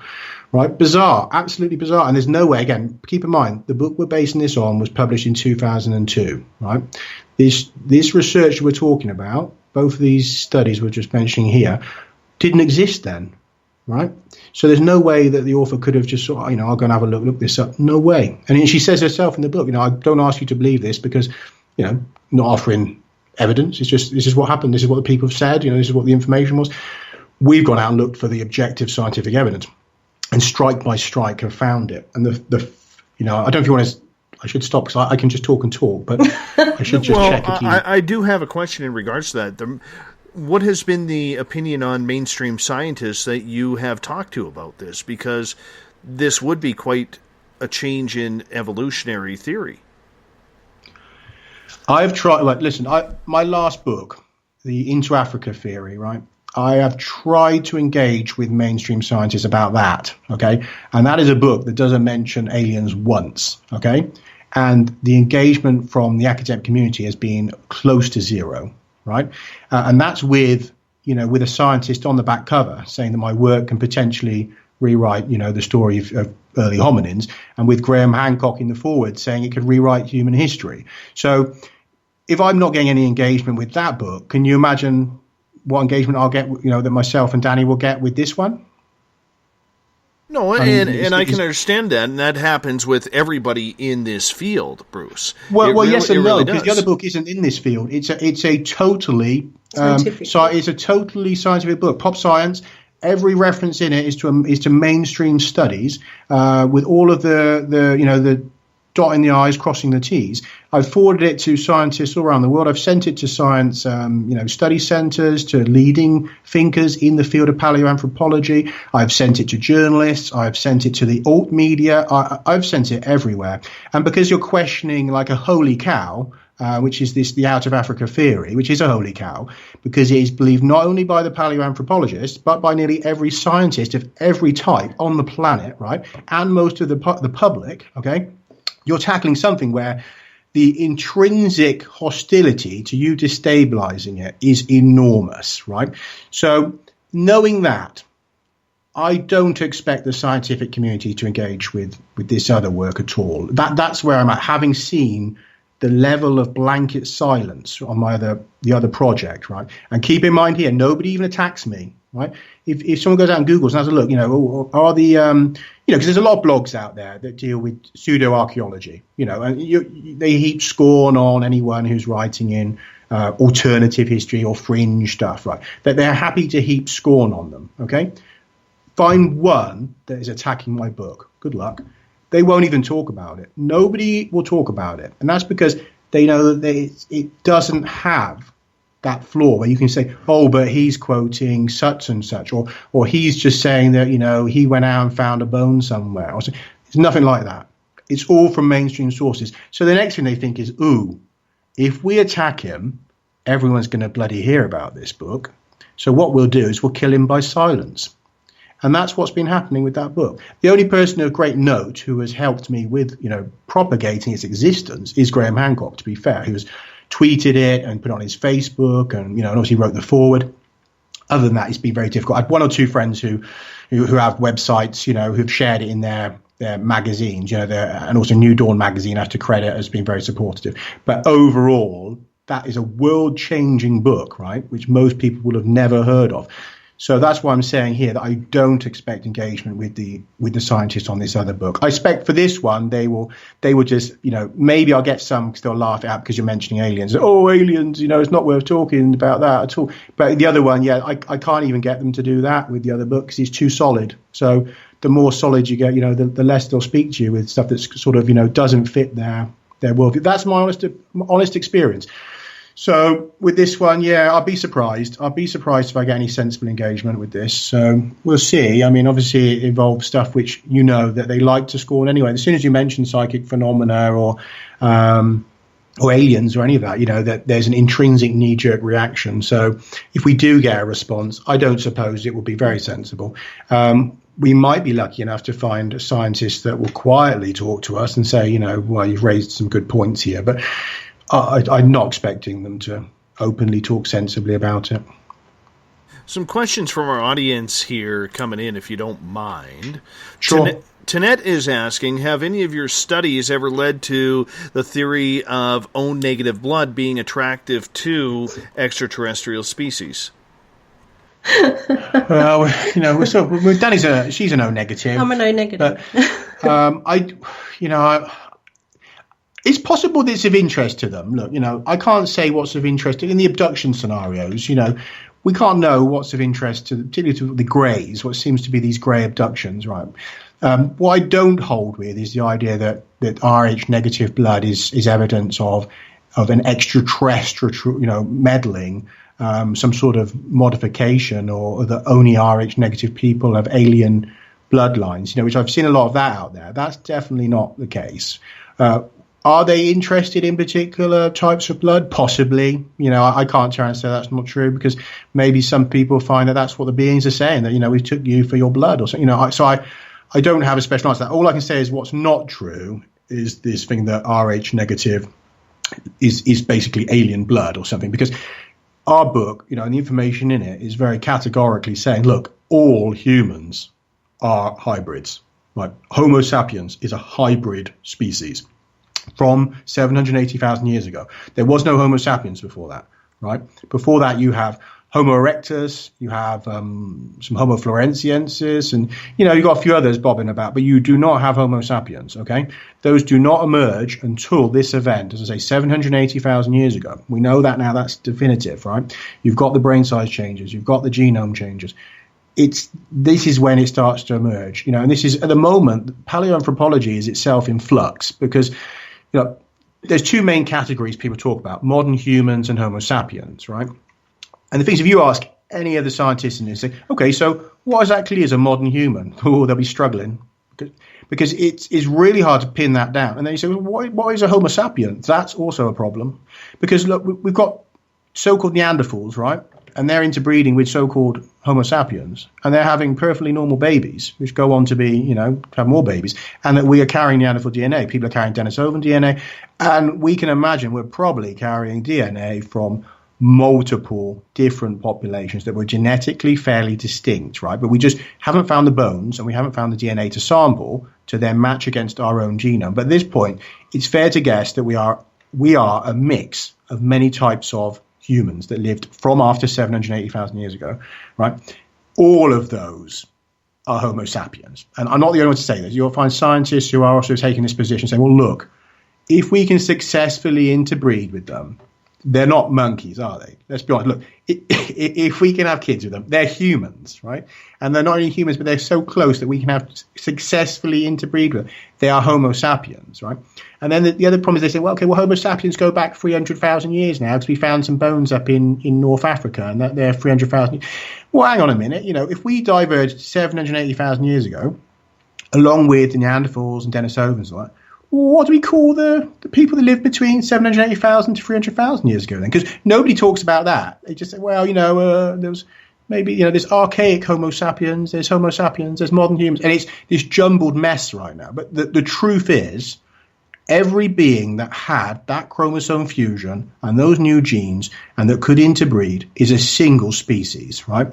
What we have is subspecies of Homo sapiens. They're different enough to be called subspecies, but these are not separate species. And we are separated off from all other hominins by this genetic manipulation. And in fact, the fusion itself would have been a barrier to interbreeding with other groups. So it's almost a natural way of keeping that experiment fairly pure. Now, I'm not saying it was impossible for them to sometimes successfully breed with a Homo erectus. It may have been, but this would have been a significant barrier to successful interbreeding. So again, there's changes in there that really say this group of all these beings carrying that signature are special. This is a creation of a new type of human, right?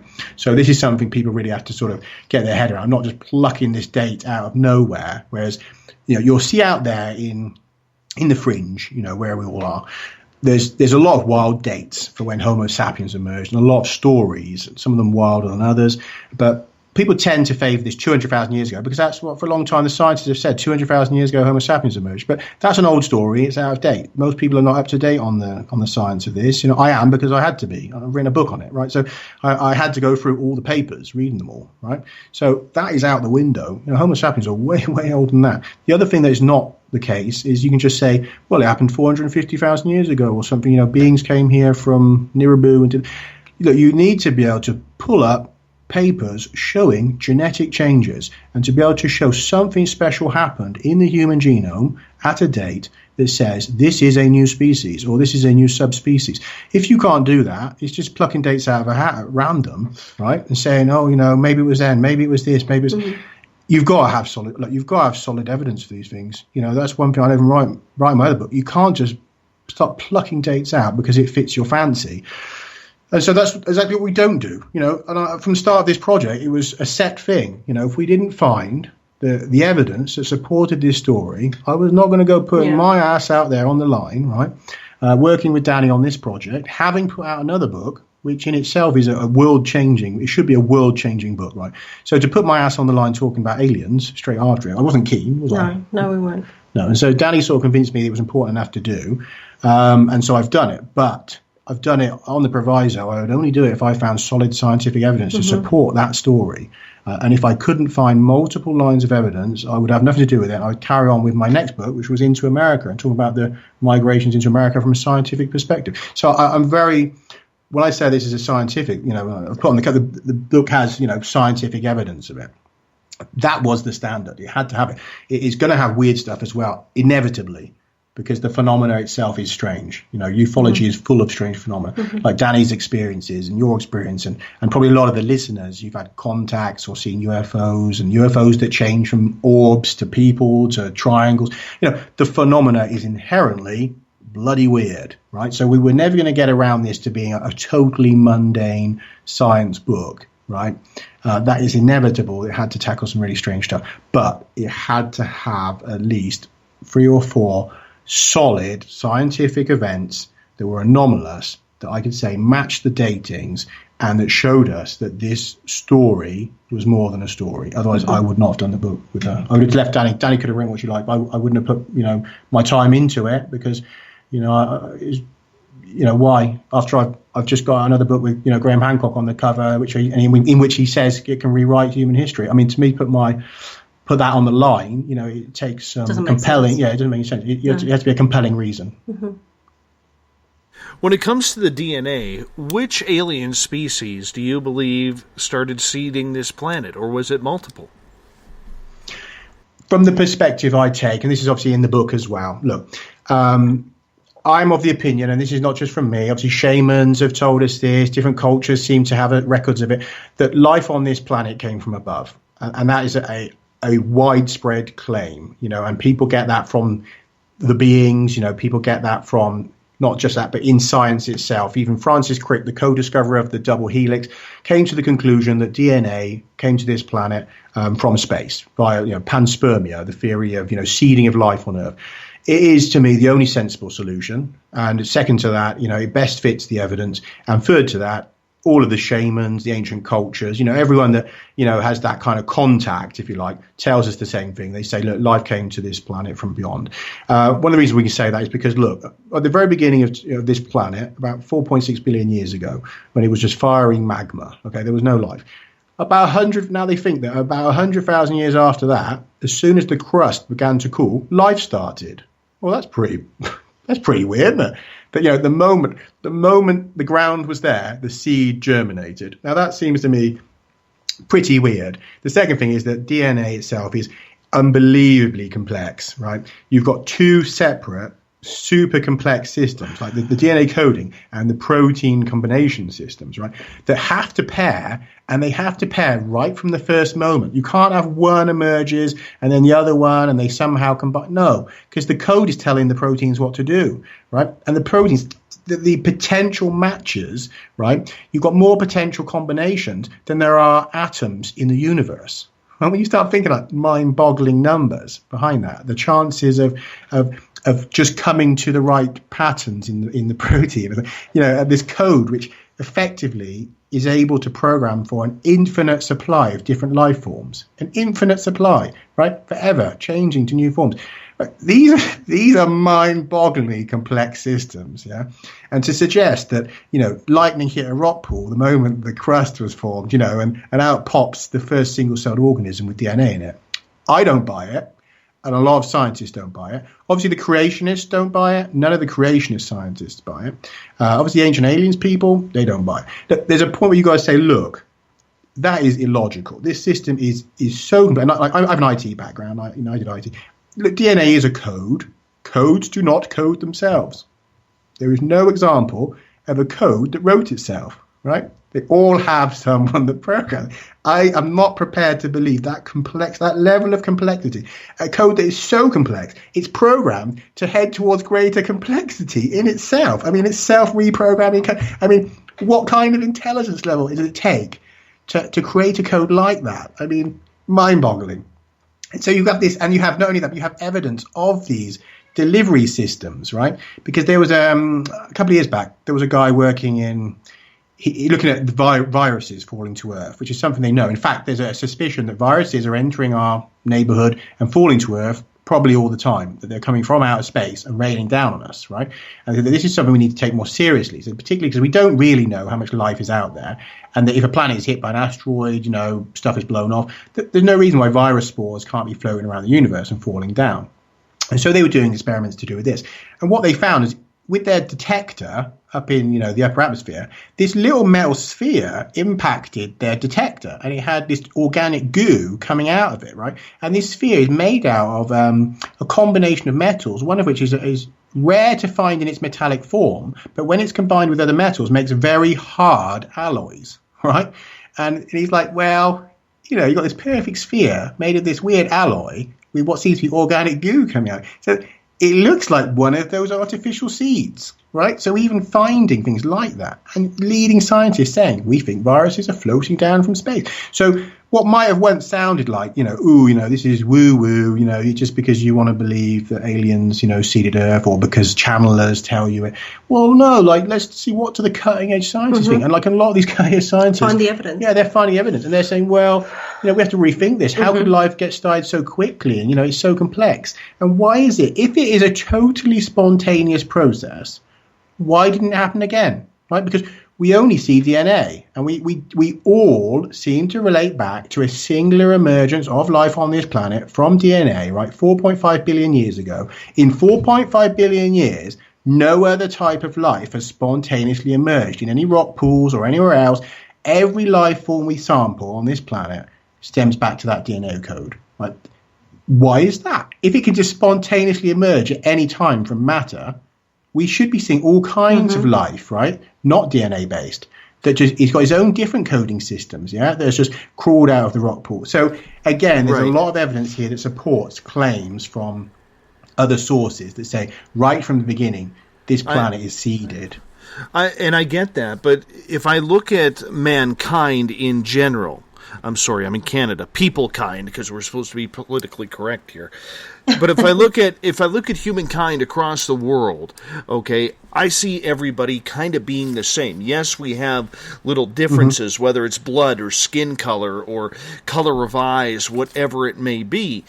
That would still tell me, though, that it pretty much came from one race, not a whole bunch of different races. Because if we were seeded by numerous different styles of races, from reptilians to Andromedans to the Greys to humanoids to the frog people to, every Elvis impersonator out there, mankind would look so much different than us looking extremely similar. That's correct. And that's from our perspective. Look, I mean, we tackle it a bit in the book, essentially there's two involvements of, ETs in the story later on. So if we say, look, an unknown species, a progenitor species, is seeding DNA around the universe, okay? We'll leave that because that's 4.5 billion years ago. But okay, so we've got this complex code.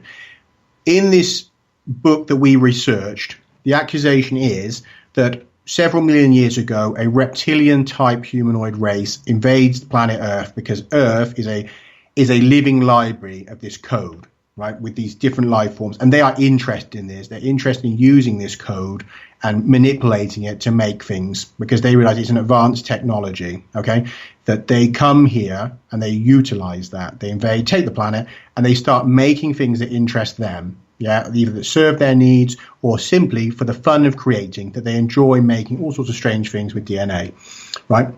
So this is the accusation, right? And that what happens is about 4 million years ago, they create the first humans, okay? But these aren't very like us. These are a hominin sort of proto-race, or you can give Homo habilis if people want to sort of look up specific names. The early hominins who are small-brained. Their brains aren't much bigger than a chimpanzee's. They're not much more complex.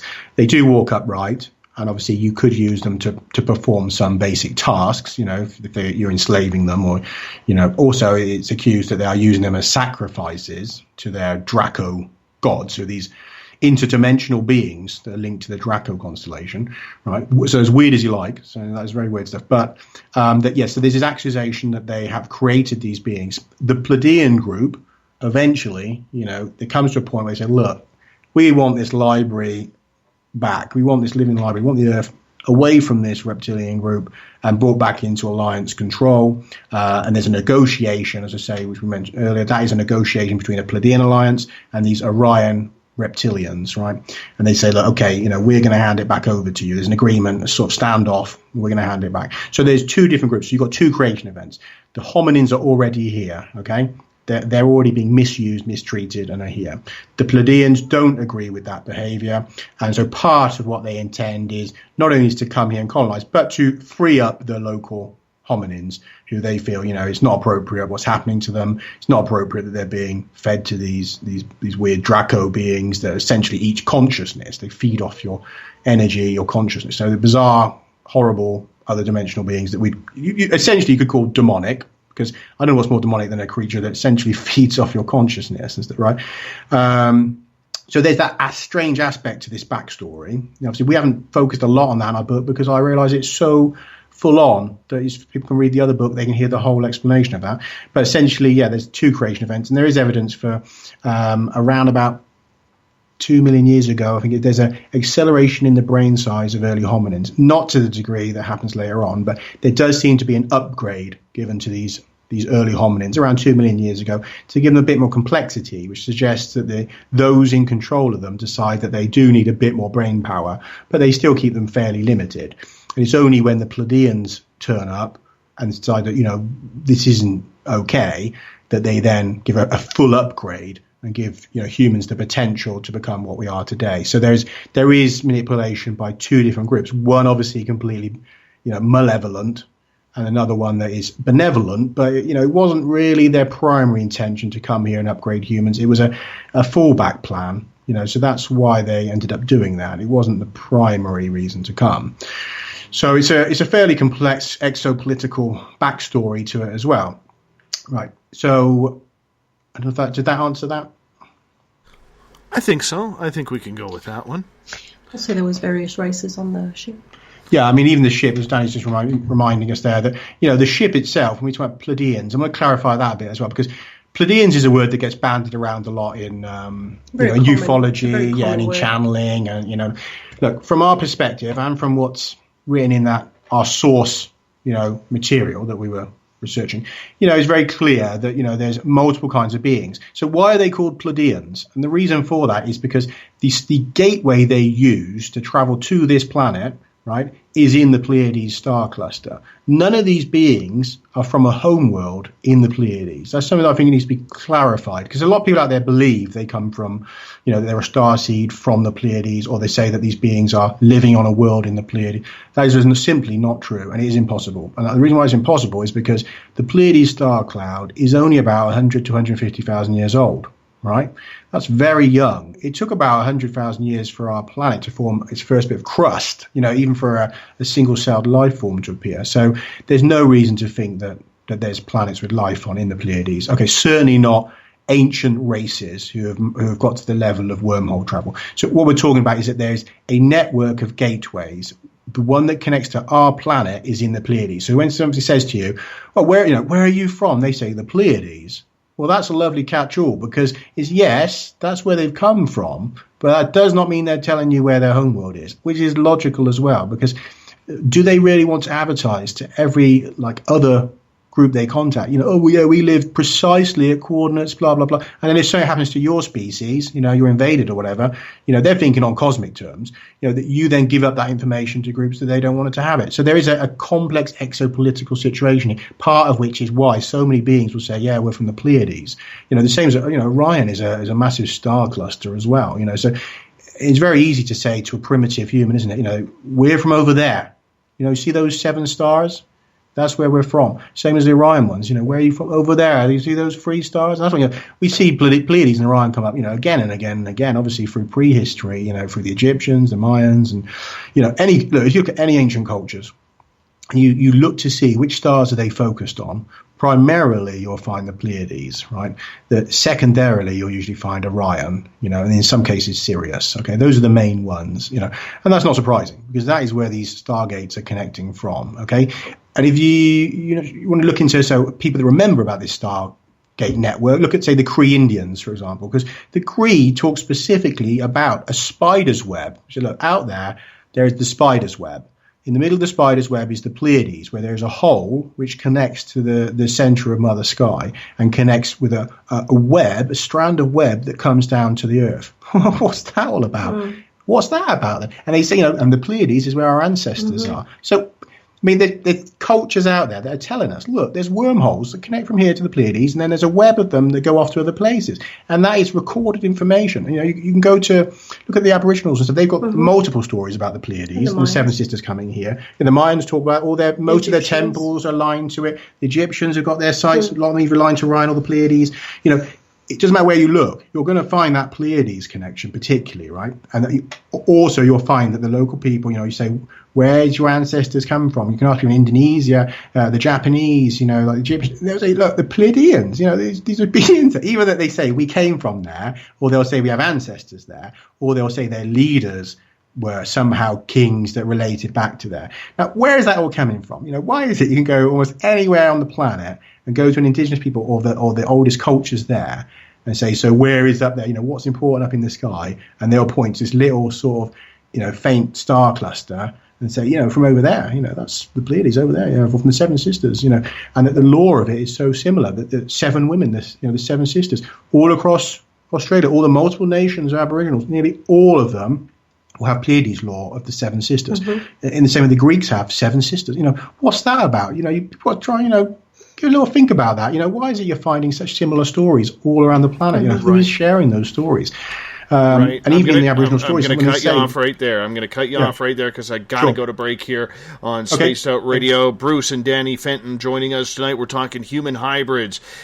Going all the way back. This gets ancient, real ancient, like 800,000 years. We're going to find out more going into hour number 3. And the thought of the day coming up right after this. Are you tired of being blocked, shadow banned, or placed in jail for simply posting your thoughts on social media? Social Media Freedom can take care of that for you. Social Media Freedom is the newest and one of the best free new apps that allows you the freedom to post what you want, when you want. It takes seconds to download from your app store. Come join the tribe at Social Media Freedom. It's time to set yourself free. The first annual Caribou Paracon is happening September 28th to 30th in the 108 Mile Ranch, British Columbia. Brought to you by the Canadian Society of Questers and Spaced Out Radio. Come listen to our featured speaker, Grant Cameron, along with Elizabeth Anglin, Paisley Town, Mike Moran, Eric Cooper, and more. It's a 3-day supernatural adventure at the Spruce Hills Resort and Spa. Tickets for the weekend are $150 Canadian. The Caribou Paracon, celebrating everything paranormal.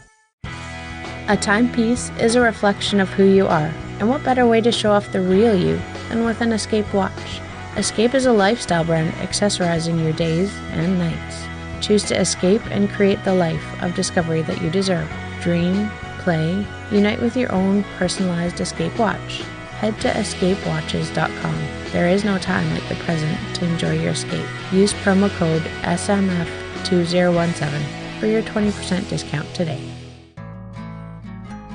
Looking for a place to advertise at a very reasonable cost? Look no further than Spaced Out Radio. SpacedOutRadio.com has an advertising tab that you can click to check out our daily, weekly and monthly packages to play on the radio, or our website including social media. From commercial spots to banners, we have it all. Check out our competitive pricing today.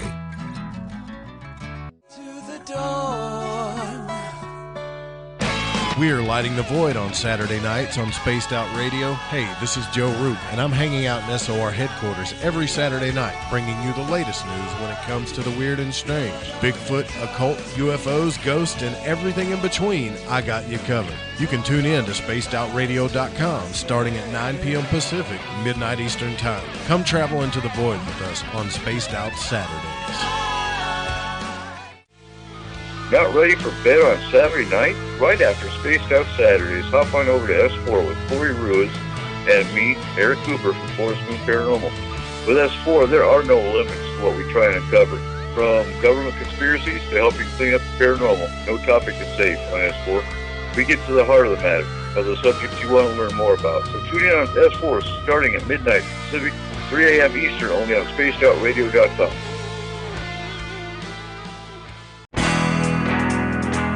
There's stories, then there's the truth. Do any of us really trust the news anymore? This is Jamie Sexton, owner of Rebel Planet News. The third Thursday of every month, I appear on spacedoutradio.com to bring you the truth you deserve, without mainstream media lies or alternative media fear-mongering. We'll get to the heart of the story and deliver the truth you're seeking. So come join us here for the Rebel Planet at spacedoutradio.com. The Call of the Wild is in Vancouver. The Moose Vancouver is one of the hottest bars and restaurants in the city. Open until 2 a.m. nightly, the Moose will rock you like a hurricane all night long. Great food with everything on the menu at $6.95 near the corner of Nelson and Granville. Get your horns up and come rock with us. The Moose Vancouver, the official rocking bar of Spaced Out Radio. Visit purpleplates.com today. For over 40 years, the Purple Energy Plates have been delivering amazing results for their many customers. Inspired by the great genius Nikola Tesla, the harmony, healing, and energetic effects of the plates have proven over and over to be beneficial and often miraculous to thousands of customers. Check their site for daily specials and choose from their many energy products. You won't be sorry. Visit them today at purpleplates.com. This is Eric Markham, news editor for the Spaced Out Radio's The Encounter Online. We have put together a great team of writers and journalists from all over the world to bring you top-quality paranormal stories, from alien encounters to the latest conspiracies. You won't find any of that fake news here. True stories and top-notch reporting as we look to bring these experiences to the mainstream. The Encounter Online, only at spacedoutradio.com. Do you want to know the truth? Do UFOs exist? Are aliens real? Are the governments hiding the biggest secret in history? We're UFO seekers, and we're on a hunt for the truth.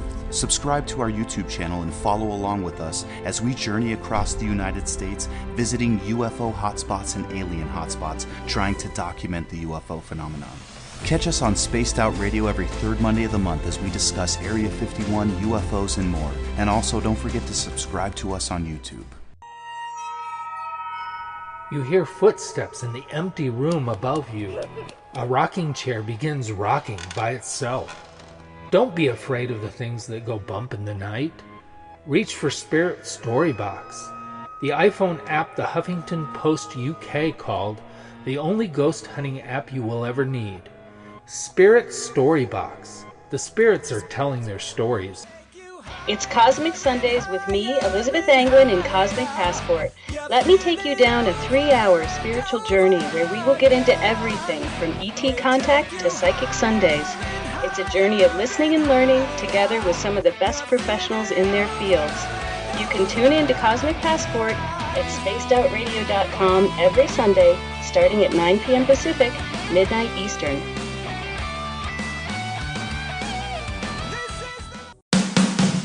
The views and opinions expressed by tonight's guest and topic of discussion do not necessarily represent the official policy or position of Spaced Out Radio, Spaced Out Weekend, Spaced Out Radio Limited, its hosts, syndicated carriers, or anyone associated with this broadcast. You're listening to Spaced Out Radio with Dave Scott. Follow Dave on Twitter at Spaced Out Radio and hashtag Spaced Out Radio, and on Facebook, Spaced Out Radio Show. Now, back to the program. Welcome back to the third and final hour of Spaced Out Radio tonight. I am your host, Dave Scott. Great to have you with us. Tomorrow night on the program, starting at 9 p.m. Pacific, midnight Eastern Time, we head over to the UK. Bridget Calvert is going to join us from Disclosure, Liverpool. We're going to find out what is happening with the UFO phenomenon over in the UK. It'd be interesting indeed. SpacedOutRadio.com is the place to be. We want to welcome in everyone listening in on WQEE 99 Rock the Key in Noonan, Georgia, home of The Walking Dead. We are live as well on the United Public Radio Network, 107.7 FM in New Orleans, and over 160 countries around the world. We are also live at SpacedOutRadio.com, Twitter, Spreaker, and you can also listen to us on the Fringe.fm, our digital home away from home. The Fringe FM. Bill Cardwell has set the password for tonight in the SOR Space Travelers Club. Methyltrinitrobenzene. Methyltrinitrobenzene is your password. Make sure you use it wisely, Space Travelers, as Bill sets the password each and every night right here on the mighty SOR. Now, if you want to follow us on social media, we are all over the place. You can even check out our archives on our YouTube channel. Go to youtube.com/spacedoutradio. Subscribe to that. We would appreciate that. Our website, spacedoutradio.com, where we have a plethora of features for you. Rock out to some Bumblefoot. Shop at our Spaced Out Radio store. Read up on the encounter online, or watch great videos from UFO Seekers, Contact TV, and so much more. For the final time tonight, I introduce Danny and Bruce Fenton from Sydney, Australia. They are ancient alien hunters, shall we say. I'm going to get you to turn your speaker down just a tad, because we're getting a little bit of feedback again, if you don't mind. Thank you so much, guys. Really appreciate you coming on. We're going to take you till we get to the thought of the Dave here at around the 45-minute mark of this hour. When you guys got into this, did you think it would go down such a rabbit hole to try and figure this out? Bruce? Well, I think the sense of it was that probably we wouldn't be able to find evidence for the very reason, like you said, when you think of such a long period, you think, 800,000 years ago, are we going to find anything that matches this? So we were kind of like apathetic in that, we didn't know if we would find the supporting evidence. So then it wouldn't have been much of a project without any of that, to be honest. So yeah, we didn't know we'd go this far, down the rabbit hole. No, we could have just stopped at can't find any solid support for this story. Let's move on to something else. It could have just ended up like that. There is so much substance to this story, yet so little factual evidence throughout time and history, what we've been able to solve. Are you convinced that you guys are on the right timeline here in trying to figure out Earth's true history? Oh, absolutely. Like I say, we're in line with the geologists and with the geneticists, so there is no better gold standard. It's like, this is, it's where the science is at. The datings for the bombardment are done by leading geologists. The datings for the divergence are done by the leading geneticists. There is no higher standard we could work to, put it that way. So if this sort of material is not good enough, what is? Well, and you can answer a question with a question on that. It's very difficult for people to comprehend, though, because for so long we've been told it's either creationism or it's either the Darwin theory of evolution. Yeah, and I think the problem is that, people tend to polarize, don't they? Rather than seeing as that, multiple elements can be at play here. Look, I have no issue with that there is a consciousness inherent to the universe, right? To me, that seems very apparent. And I say to Daniella, both of us, that seems quite apparent because of all the strange stuff that happens to people and to us, and, all the weirdness of it all. It does seem, very directly that there's an underlying consciousness. So I don't mind if people want to call that God or what they want to call that. I can see that when we look at quantum theory, we go down to the quantum level of reality. We're no longer dealing with this physical evidence at all and this physical story. 99.99999% of an atom is empty space. So the physical observable universe is a tiny fraction, of reality, right? So underlying that in this quantum field, which seems to react to if you're observing it or not observing it, it allows for teleportation, it allows for bilocation, it allows for all of this strange stuff. Right, look, that's when you really hit into the weirdness of it all. And, you can see that, hey, hang on a minute, we are all one. There is a fundamental level of consciousness to this, and in that unifying fundamental base field, for me, I'm quite happy to see God there. So if everything is arising out of that field, I have no problem with the underlying idea that, all things have arisen from that first creator or that prime consciousness, So on that side, yeah, that can be true, but it doesn't mean that evolution doesn't also happen. Because we can see that, okay, there is observable evolution. People then say, well, hang on a minute. Oh, how is it species arise? That there's just these mutations and surely they just create, different types within a species. Yeah, okay. But hang on a minute. If the code, and it is a code, if the code is programmed to move towards higher levels of complexity and it is programmed to create new species, well, therein lies your answer. It's not just relying on mutations. It's being programmed into the code by those people that have created DNA. So there is also evolution. Evolution doesn't necessarily work just the way that I guess you could say like the materialists and stuff think, these very limited thinking scientists. This is why they are not able to solve the problem of, how is evolution producing new species, which they haven't solved. Because, again, they don't look at consciousness and they don't look at the complexity, really, that's inherent in programming a code like that. If you put intelligence at the start of the code, the problem with this, again, is, if you take intelligence out of the fabric of the universe, if you take intelligence out of evolution, if you keep taking intelligence out and you say everything's dumb luck, it's funny, isn't it? It never ends up with a solution, does it? Once you take out all the intelligence, then they're stumped. And they say, well, it just happened somehow, or somehow, eh? Is that the way we're going to keep going forward? Because it doesn't seem to get us very far when we keep saying it's just somehow. So you do have to start blending these. And again, you can throw in creationism, you can put in some evolution, you can put in some alien manipulation, and then suddenly, you know what? It actually seems to make sense and it actually fits the evidence, and that's something that each camp doesn't want to look at because, how humans are. We tend to segregate off into these camps. And if we'd actually applied that together and thought, well, hang on a minute, part of this story is creation and part of this story is, is intelligent design, or part of this story is evolutionary forces.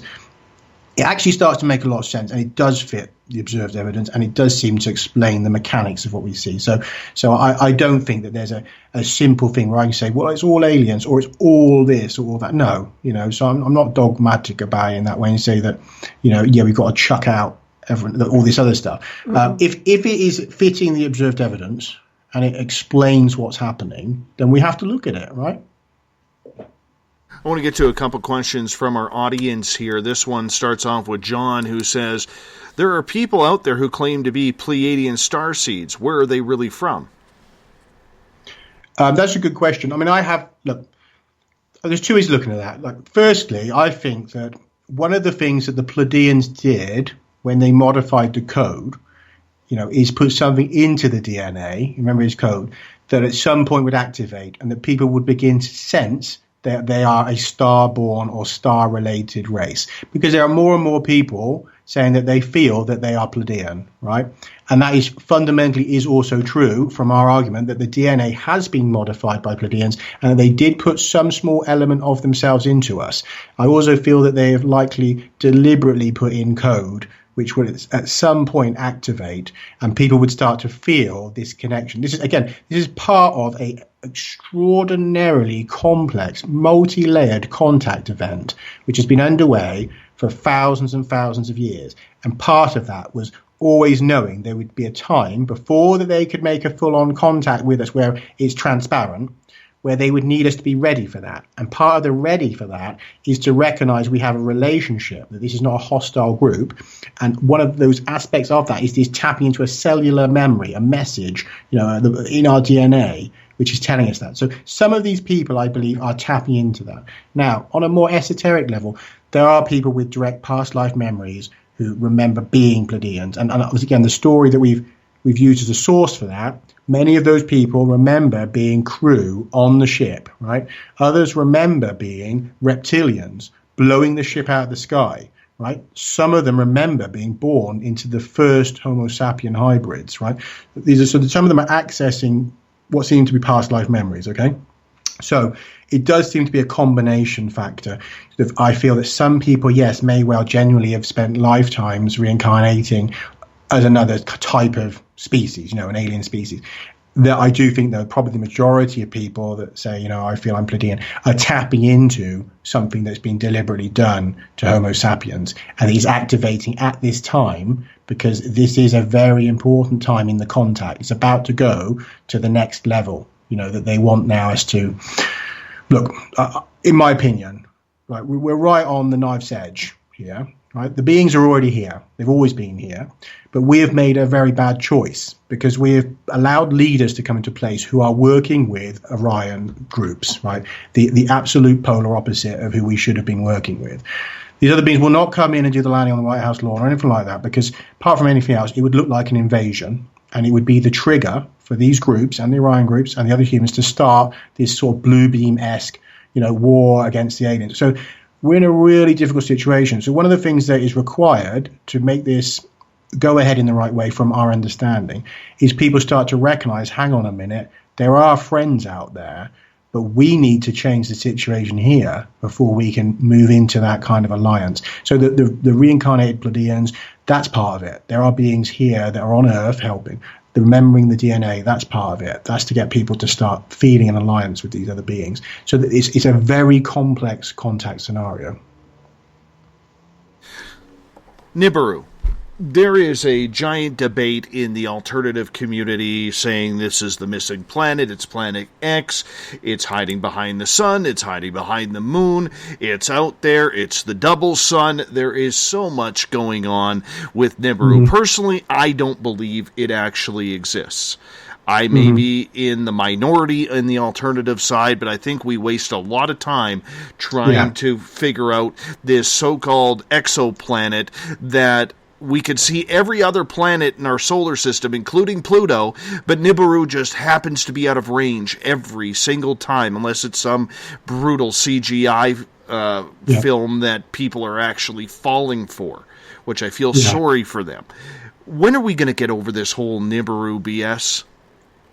I don't know. I mean, I'm hoping that that's part of what this project is about. Is look, there's a very confused story at the moment in the fringe, and when I say in the fringe, it's across Ancient Aliens, Giantology, across New Age, everything. With this model with the Nibiru giant aliens coming for gold and stuff, and this has become really widespread in the fringe, okay? But what this is really is a confused story, okay?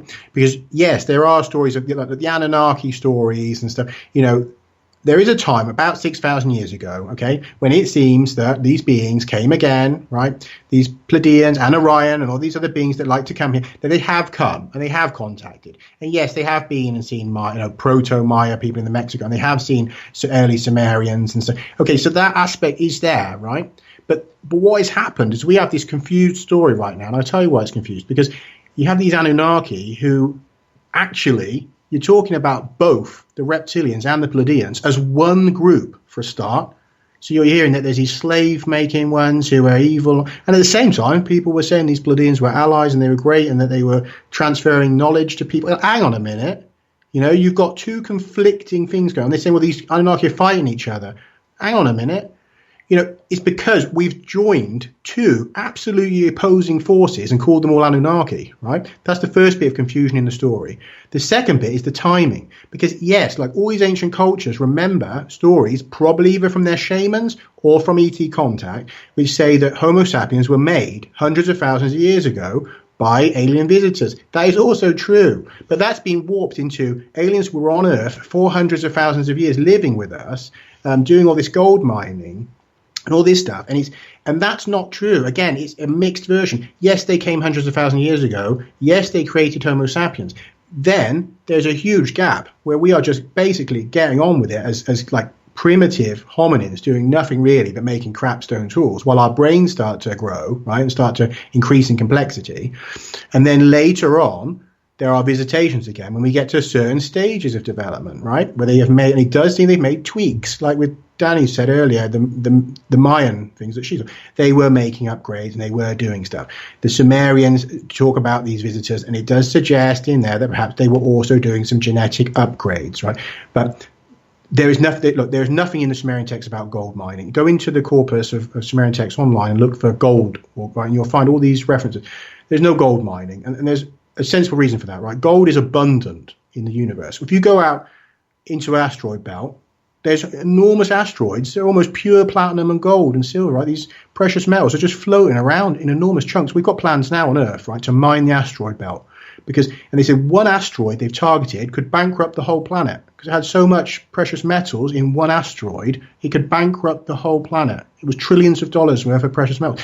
Look, so is anyone going to tell me that these advanced ET, they're not actually that advanced because they've got rocket ships, okay, so they're as advanced as we were in the 1960s, but okay, that they've flown from their planet with their rocket ships past the asteroid belt, which is chock full of gold, and landed here and set up a complex mining operation which had to go on for hundreds of thousands of years to get enough gold. I mean, all I ask for people to do is just to put that into your head and think, is this credible?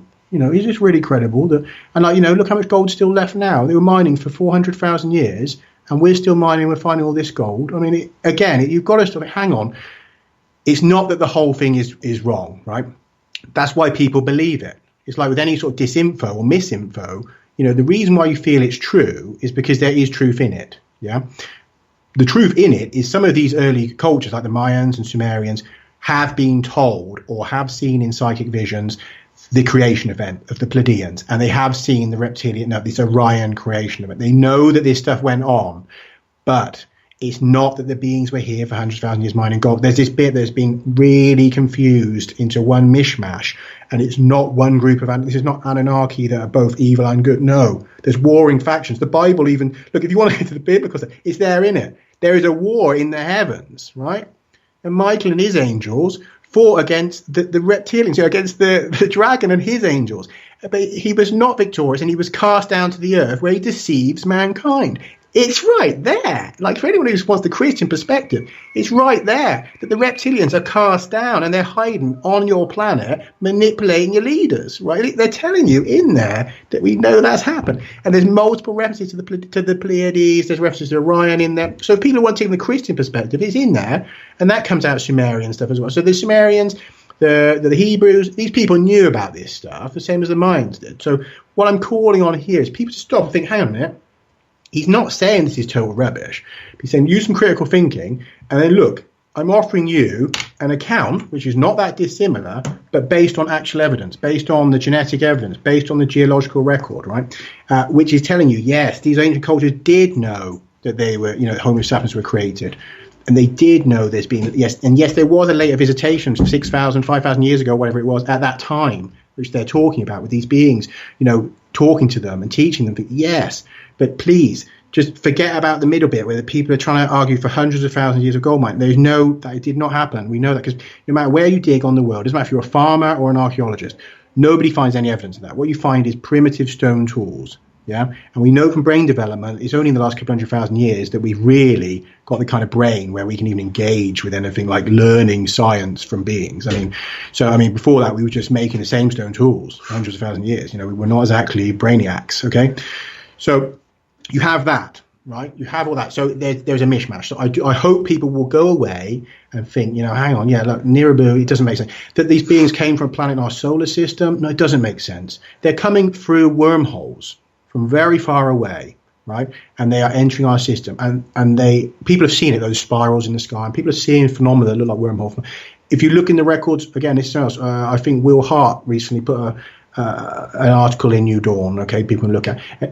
For most of his life, this guy's been looking at evidence for ancient aliens, okay, and he's recently come to the conclusion. He said, look, you just don't really find pictures of spaceships and rocket ships commonly in the art. What you find is doorways, gateways, right? they're coming through Gateway. And he's clearly, this guy's spent like decades, so I've been looking at it, and he's realised for years, he thought, they were landing here. So he's like, hang on a minute, no, these are all gateways, yet they're coming through portals, and that is a common theme. The keyhole and the triangle with the circle on top. So these is all platforms with portals on and stuff. And he's realised, and it's like, yes, their technology is beyond rocket ships and simple craft. These are beings that are bending the fabric of space-time, right, and coming through wormholes to visit us, and plonking into our reality. You see their crafts in the sky. They're not even crafts, really. Let's see that they're phenomena in the sky, orbs of light that can go at light speed and stuff, and that can suddenly disappear, or that can transform into a triangular metal craft and then transform into a tall being walking along on the ground, and then transform back into an orb and then split into three and disappear. That is not a physical craft. It's not a rocket ship, right? So these are things that people know. If you're in this community and you think about it, you think, he's not making this stuff up. Yeah, we all know this. He's just putting it all together into a logical, coherent narrative where you realise, hang on, no, these are not rocket ships coming from Nibiru to get gold. These beings are well beyond that. If they want gold, they would just send out a robot fleet to mine the asteroid belt and get all the gold they want. They don't need to land on a planet and get the pickaxes out. These are super advanced consciousness, right? So that is where the confusion lies in that story. And we need to forget Nibiru. Nibiru was a place on Earth. It's quite clear because in the text it says they're taking wood there, as well as gold and all sorts of stuff. Like, advanced aliens and come all the way here to get some logs? Like, I don't believe it. Like, so we have to really question that stuff and say, look, it's not that you're completely wrong. It's that it's a confused story. So why do you think so many people in the alternative continue to chant and preach the Nibiru is coming card? Why do they play that card? Honestly, because the whole story now sells to, as I say, to the New Age. It sells to the Ancient Aliens people. It sells books. That's the bottom line. So now we see almost all of the leading researchers singing from the same hymn sheet. That it doesn't matter what thing you're looking at, whether you're in channeling or you're in, star seeds or you're into giants or something. Like, it's gradually, over the last decade, that story has become the rhetoric, across the board in the fringe. And because it's popular and people have seen it's popular, the people that never used to claim it or talk about it are all suddenly saying that, that the Anunnaki from Nibiru came to get gold. And they're all just saying, I think, look, have some integrity. Like, honestly, don't mislead people. Like, we're supposed to be improving the planet. We're not supposed to be bullshitting people or misleading them. That I don't believe all the other researchers are that stupid. Like, these are really clever people, and I just want them to question. And if they've accidentally fallen into that belief, that they should just think of what I'm saying here, because this is like simple logic, right? That we know that doesn't make sense. Rockets flying here from some planet to get gold and stuff, like mining for 400,000 years, and that wasn't long enough, and they can come back for more. And like, why when it's abundant, out there, and all this stuff. So I'm not, these really. Look, it's time for people to think, hang on a minute, I can't accuse the scientists of bullshitting us and then turn around and say, but we've got this better story, which makes no sense at all and has no physical evidence at all for it. We've got no genetic evidence for it. There's nothing. So if anyone say that my evidence, I don't understand your evidence, but you're telling me the Anunnaki created Homo sapiens 450,000 years ago without a jot of evidence, nothing about the genome, nothing about, asteroid impacts, nothing about a craft, literally nothing. You've got nothing except some storybooks that a guy published decades ago when we had just the beginning of the rocket technology, and it talks about rocket technology. It doesn't talk about wormholes. It doesn't talk about any of the stuff that we all know, right? If you're into this stuff, we know they're coming through wormholes and stuff. Like, these craft are not like rocket ships. A ball of light that turns into triangles. I'm sorry, these are not rocket. The government is not concerned because rocket ships are coming here, right? They're not investigating rocket technology. They've got these secret projects because they know this stuff is like quantum phenomena that is like beyond, it's beyond belief, right? So if it was just rockets, they wouldn't be looking at it at all. They'd be like, oh, this is simple. We understand rockets, So that is just not true. That stuff is just not true. It's factually incoherent. And I do want to go back to the ship because there's an important point here that, I really said, people need to get. And because I'm saying here, not only is there evidence that these beings came and manipulated people and that, changed people, and that there's also been this bombardment and these major events are stacking up, and the pole reversal and all these things are tangible, right? They can go away and look at that. But perhaps the most important of all is the ship, okay? Because, I'm making a big claim here, right? that a huge ship came to this planet, exploded, and that we have proof of that, right? Nobody else out there on the planet right now that I know of is going to say to you that they have proof. Like I have in my hands, right, a piece which I firmly, solidly believe is from an extraterrestrial craft, right? Put it that way. So I'm willing to state that. That is because we know the description of the craft is described as a very large crystalline vessel, about a kilometer across, 50,000 people on board, like living crystal ship. And in fact, leading scientists today, if you go and look and see what they expect of alien technologies, one of the things they will tell you is they expect many of them to have loaded their consciousness into silicon crystal networks, and that is the expected technology of an advanced ET race. So, okay, so that's one thing. It actually matches what we expect. So anyone who thinks crystals, oh, that's new age, like, no, quartz crystals are part of the infrastructure of advanced, intelligent systems, okay? So this craft comes and then it is blown up, but it's blown up in a specific way. The weapons that use a kind of entrainment, a frequency, a vibration, right, which not only shatters the craft, but takes it to super high temperatures and melts it. So the quartz crystal melts, right? So we know that, and it's also described that it rains down across part of the planet, okay? So what we had to do was to look for some evidence that would match that. Is there anything like that? And incredibly, there is. I mean, in the original book, just to be clear, the author, she came to the conclusion, she felt that it was this material called moldavite. And people can look into that. But I don't agree with that. I don't know if moldavite may have also some connection to this story, and it may have an ET origin. But we had to stick to that, if the evidence couldn't be supported by existing science, that we wouldn't, argue it. So I thought, well, that stuff's too old. It comes up as being about 13 million years old or something in the conventional science. It could be to do with it being a time-traveling alien spaceship, and that, parts of it are hard to date. But I don't want to argue that, because that's the position of the author of the other book, okay? I looked for something that would match the dates that we know of for the beginnings of Homo sapiens, right? Because as I said, I don't want to put my neck on the line without being able to say, look, the dates all match. And so what we found, and also you've got to remember, is that in the original book, the creation of Homo sapiens occurs in Australia. So that gave me a bit of a clue, because I thought, well, if some of these craft, the survivors, came down in Australia, and that their main ship and their other small ships have been blown out of the air, right, I'm expecting some of this debris to come down not too far from where they are in New South Wales, where I am, basically in Southeast Australia. So that gives me a starting point. Instead of having to scour the world, I'm expecting some debris here.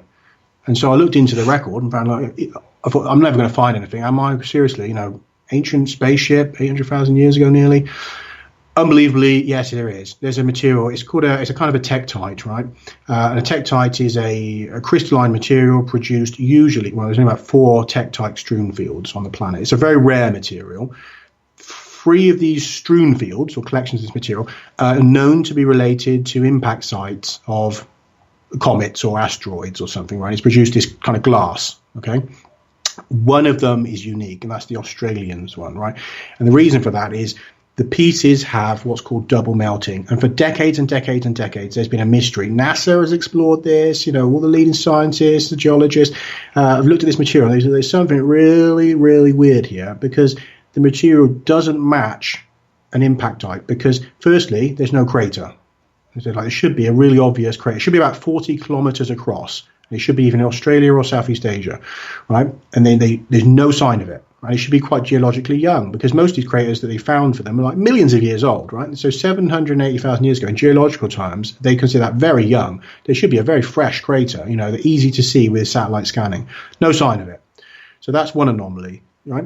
So the second thing is that they realize that some of the shapes of this material are unique in the history of the planet. Right. They call them like button shapes. Basically, they realized that these fragments, what had happened is they say the source object was liquefied. Like essentially, you got liquid glass, whatever it was, it became a liquid glass, and then the liquid formed spheres, and then instantly cooled, instantly froze into glass spheres. Now, where do you know where liquid turns into a sphere? Vacuums of space. The vacuum of space. When you see those videos with NASA, when they have the water comes out, and it floats around in the ship and it forms little spheres, right? when you're in space, objects take spheres. That's why planets are spherical, or moons are spherical, etc. That is the natural shape for a liquid, right, in space. So then, if you have obviously the intense cold of space, the glass froze so very quickly. So there was no time for it to form crystals. It just became a glass. And so then the material went through a secondary process. So this material then rained to Earth, and it shows signs of secondary melting, and it formed unique shapes which show that it passed through the upper atmosphere and was heated and melted again as it came down, right? And so the scientists have been scratching their heads, because it's like, well, hang on a minute. If you haven't got an impact site, right, and you've got absolute signs that this material was formed in space and then rained down, how the hell do we explain it? Because, like, they've tried thinking maybe a bit came down, hit the Earth, threw it back up, but the force of that is incredible. And it would, it's never happened anywhere else, never happened again. Also, that by the time the material went up into the upper atmosphere, it wouldn't be in a liquid anymore. It would have cooled. As it's getting thrown away from the impact, it cools, right? So, and you wouldn't have it as a liquid, so it wouldn't be able to go spherical in space. And so they have this conundrum. And then they tried to say maybe bits got blown off the moon or off Mars or something. And they looked at that, the materials didn't match. So in the end, it's left as, oh, well, we think it must be some sort of impact, but we just don't know how it happened. And that's literally, we don't know how it's happened. And it's not a new material. It's an anomaly in the record. It only exists once in the history of this planet, 780,000 years ago, and it rained down across Australia, right? Even the site where the beings supposedly came down in Gosford, right across. There's this material. So this is the remnants of the crystalline ship. The material is 80% silica from quartz, melted and rained down from the sky with no source of a crash site. So this is what we didn't know we'd ever get, but we got it. The actual wreckage of the crystalline craft that was destroyed in orbit. Exact timing, hand in glove, 780,000 years old. Where did you find this piece? I went to a geologist and got hold of a piece, basically. So, I mean, it's something that existed in the record. Like I say, I didn't have to go out and find it. So it's extraordinary, but yeah, it already existed and is a known anomaly. I mean, I'd never heard of it, like most people, because if you don't spend your time reading geological papers, and you don't look into things like impactites, you're not interested in meteorites and stuff, then, like, obviously, yeah, you don't really stumble on this sort of stuff, and you wouldn't know there was an anomalous material in the geological record. You would never come across this, right?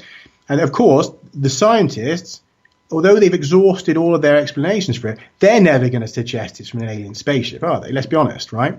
That is not on their list of things to fit into that story. So they've gone through all of the other possibilities and been left stumped. This is decades of top scientists, including NASA, right? NASA even looked at it and used it to help design their re-entry nodules, right? Because it has the perfect aerodynamic shapes coming in from space. So it's something that leading NASA scientists have looked at this. Nobody has satisfactorily come up with what it is. It's a total anomaly in the 4.5 billion years of this planet. And it dates to 780,000 years ago, the exact time of the emergence of Homo sapiens from their pre-ancestor, the exact timing of the meteor described in this account, right? The exact timing of that magnetic pole shift, the exact timing of that sudden change in the all this stuff, right? It's on 780,000 years ago, like 5 or 6 anomalies, huge anomalies in the history of this planet, stacked one on top of another. And this being is saying to this woman, from this object, saying, look, there is a lost story here, and telling her this. This is not someone who would be out reading all these papers. She essentially is a medium, connected with the New Age. And so she's not someone who's sitting around reading geological papers and like genetic papers. And as I say, she makes no claim to say that she's proved it or you should believe her. She just put it out there because it said, look, put it out there. Humanity needs to know, and they'll do with it what they want. But for me, that wasn't enough. I wanted to see if it was provable, right? So I've gone out there and got it. So it's up to people to make their minds up, But I should add on to that very quickly as well, that when we talk about that object, because, that's probably important to mention, this artifact, right?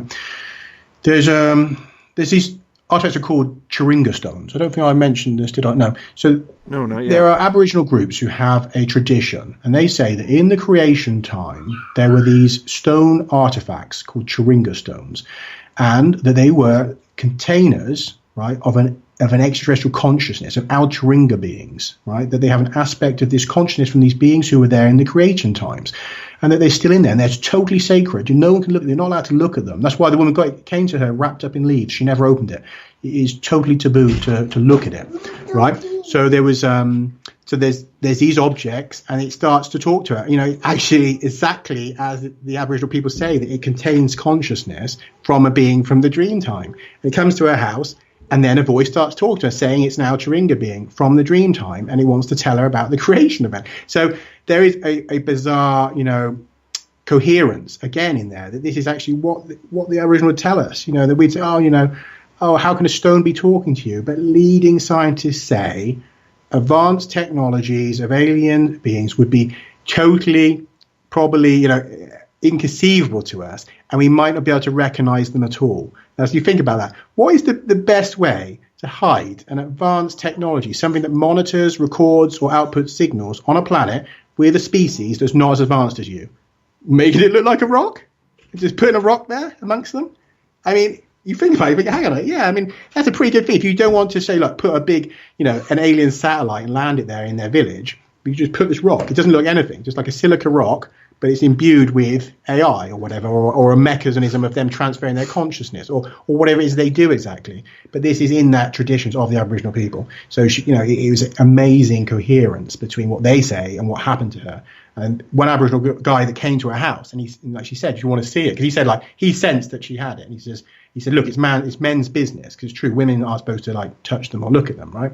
Only an elder, initiated elder. And she goes, do you want to see it? And he was scared and said, no way, don't bring it out. He didn't want anything to do with it, because he knows that these things are feared as well as held sacred, because of the things they could bring into your life, the disruption. What is it they want? They are the most sacred objects, only brought out at times when it's incredibly important for them to come out. And few people would ever be around one. And they are considered to go back to the dream time, the creation time. Mm-hmm. So that's where it all began. And so it's a coherence of the narrative all the way through. No matter how strange some of this sounds, people, the whole thing is coherent in that this contact event has been going on from the beginning. They've left artifacts here. Yes, they've been incarnating to people, starseeds, Pleiadians, and they've also been visiting. Yes, there's been all sorts of direct interactions. It's part of a very complex, very long-term contact, and it's about to go to the next level. And that's why they want this book out. This is why we've been able to get this information now, and at no other time. We couldn't have done this. All these advances are new. We couldn't have put this all together. I want to get to a question from our audience here, if you don't mind. This one comes from Kevin. So when then were the pyramids built, and who built them? Look, I'm happy with the idea that the pyramids and stuff, look, the ground parts of the Egyptian pyramids may go back to 12,000 years. I think that Graham Hancock and other people have argued that quite convincingly that some of the structures in Egypt go back that early, along with the Sphinx. I don't believe that aliens built them.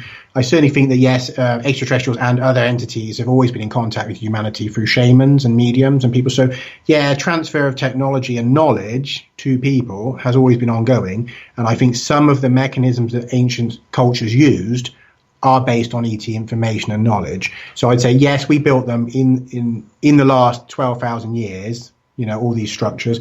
Mayan pyramids and stuff a lot more recently, but I don't hold with the idea that we required actual ETs building structures. But certainly, yes, some of the advanced knowledge has been passed to us. So do you think then that they're only about 4,000 or 5,000 years old, or do you believe they're older? No, I've not seen any evidence suggest any pyramid on this planet is older than 12,000. Any structure is older than 12,000 years. How come you do not believe that they got any help when we still today can't figure out the true physics of what they did to build them?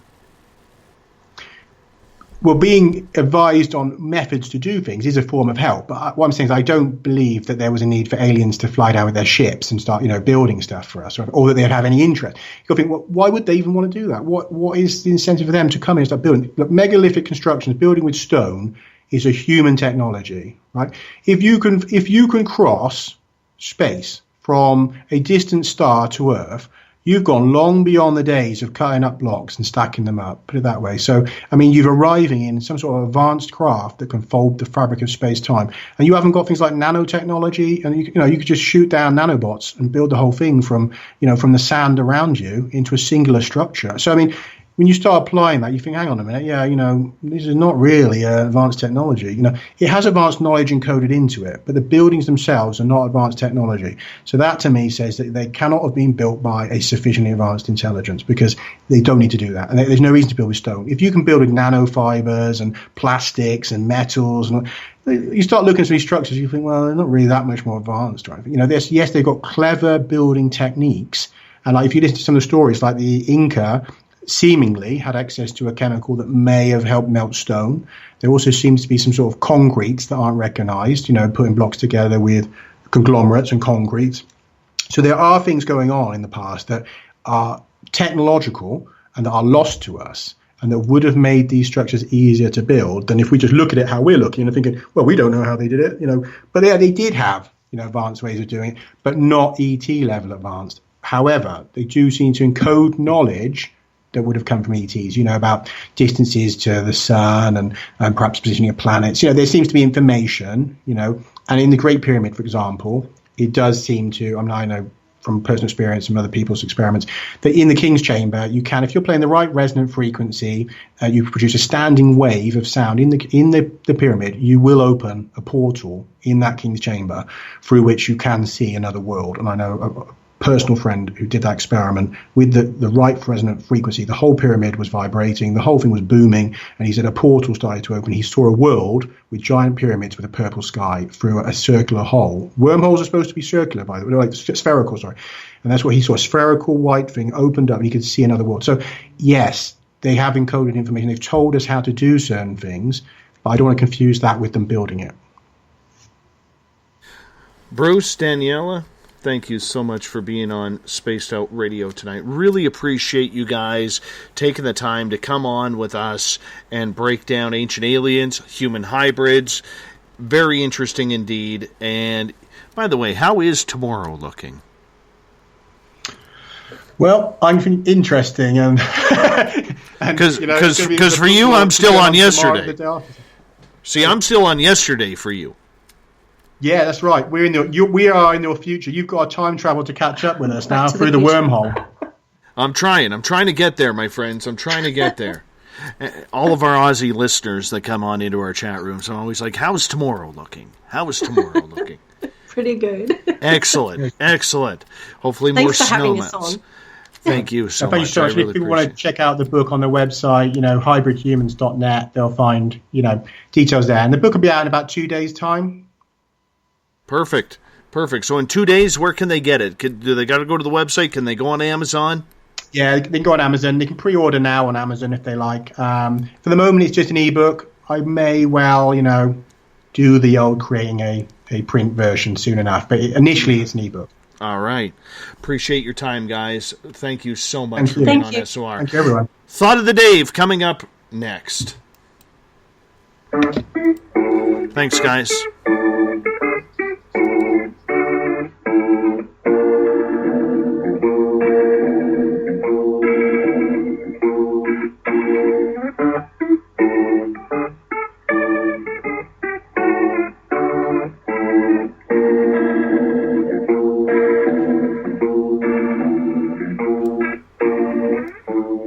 Thought of the Dave happens every night at this time, where I ask a question on my Facebook, travels over to Twitter, thank you, the combination of both, and you guys bring down the answers to see what we have for today's Thought of the Dave. So we're going to get to it right now. Today's Thought of the Dave is this.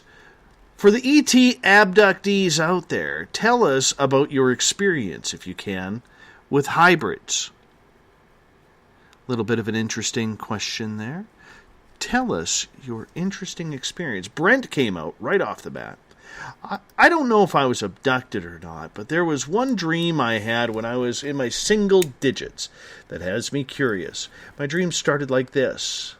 I don't know where it was, but I ran into this trailer-like place so I could see the outside door, and I was watching the door from this shelf maybe I was laying on, waiting for the aliens to find me.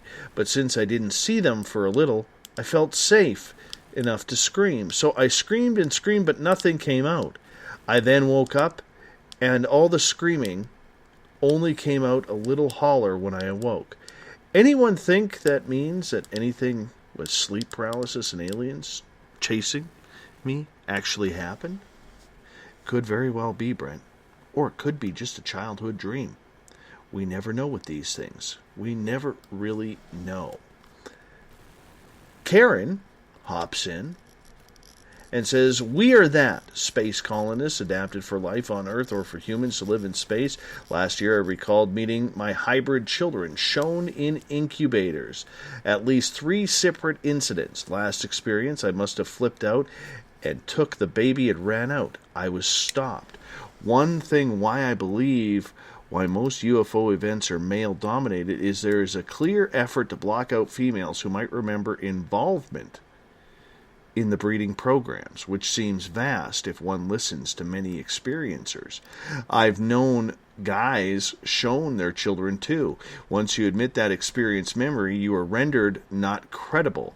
I feel like non-experiencer researchers are rampantly treating experiencers like bugs in a microscope. This prejudice, demanding proof from subject of advanced technology, not even just listening to the whole story, is one of the most harmful aspects of media treatment of the subject."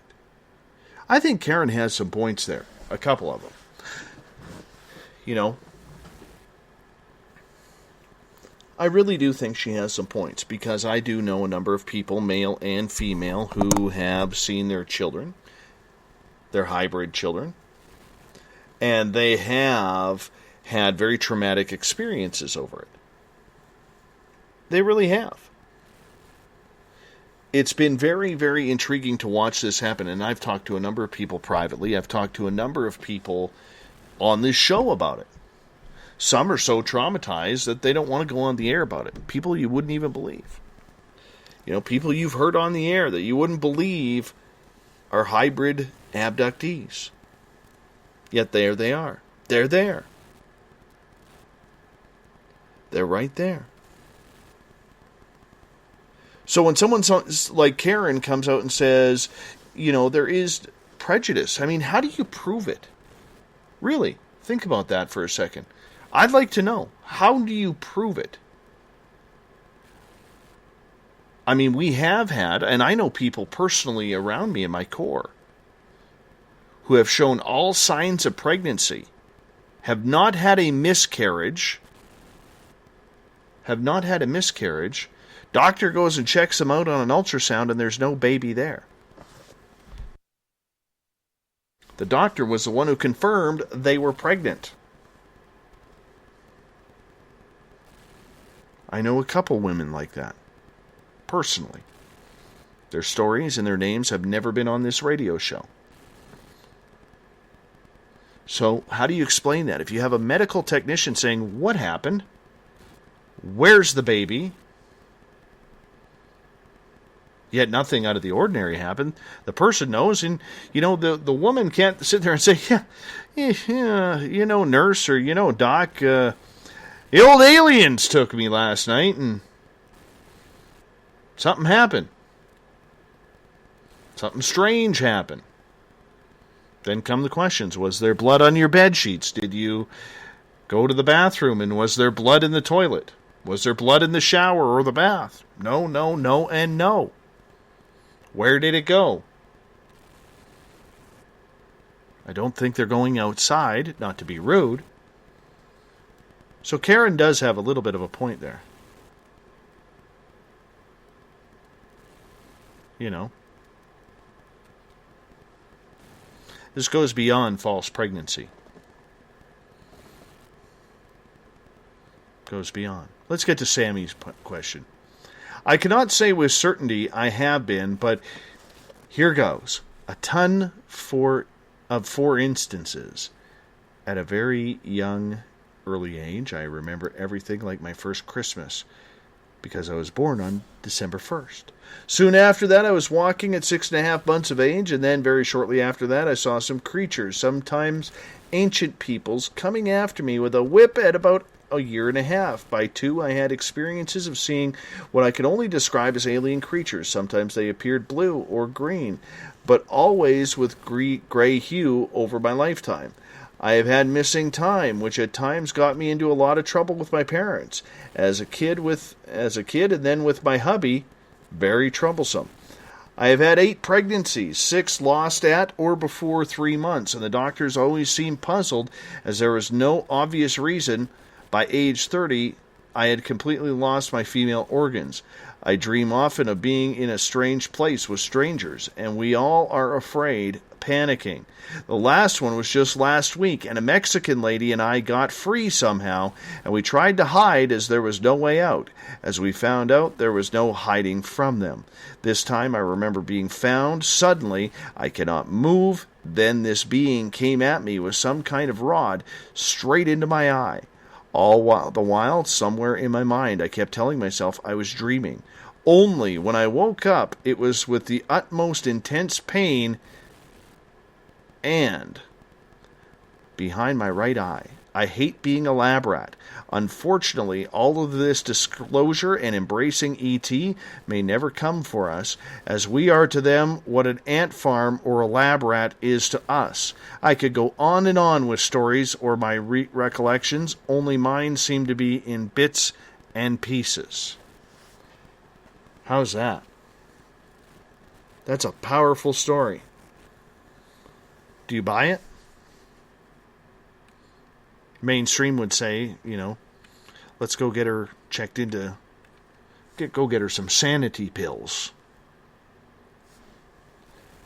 But she's not the only one with a story like this. There are numerous people, numerous women, numerous men. I mean, hell, we all make fun of Whitley Strieber. I know the Twitter crowd, the minute I mention old Whitley, they're going to, once they pick up on it, they're going to be posting Whitleys all over the place, or Eric Cartman's. I mean, South Park's first episode was a tribute to Whitley Strieber when Cartman got the alien satellite put up his behind. All comes from the book Communion.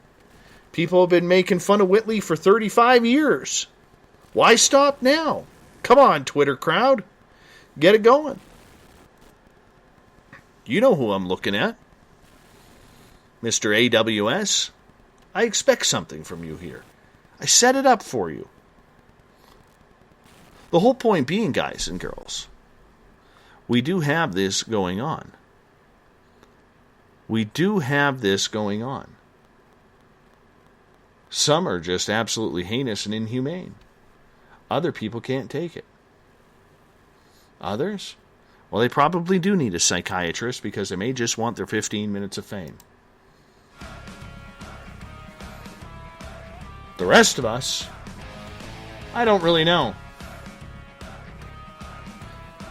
Oh, come on, Mr. Skeptic. Come on. I set that up beautifully for you. I started my intro like 1 minute early accidentally. Goes with the night. Goes with the night. I want to say a big thank you to Daniella and Bruce Fenton for coming on.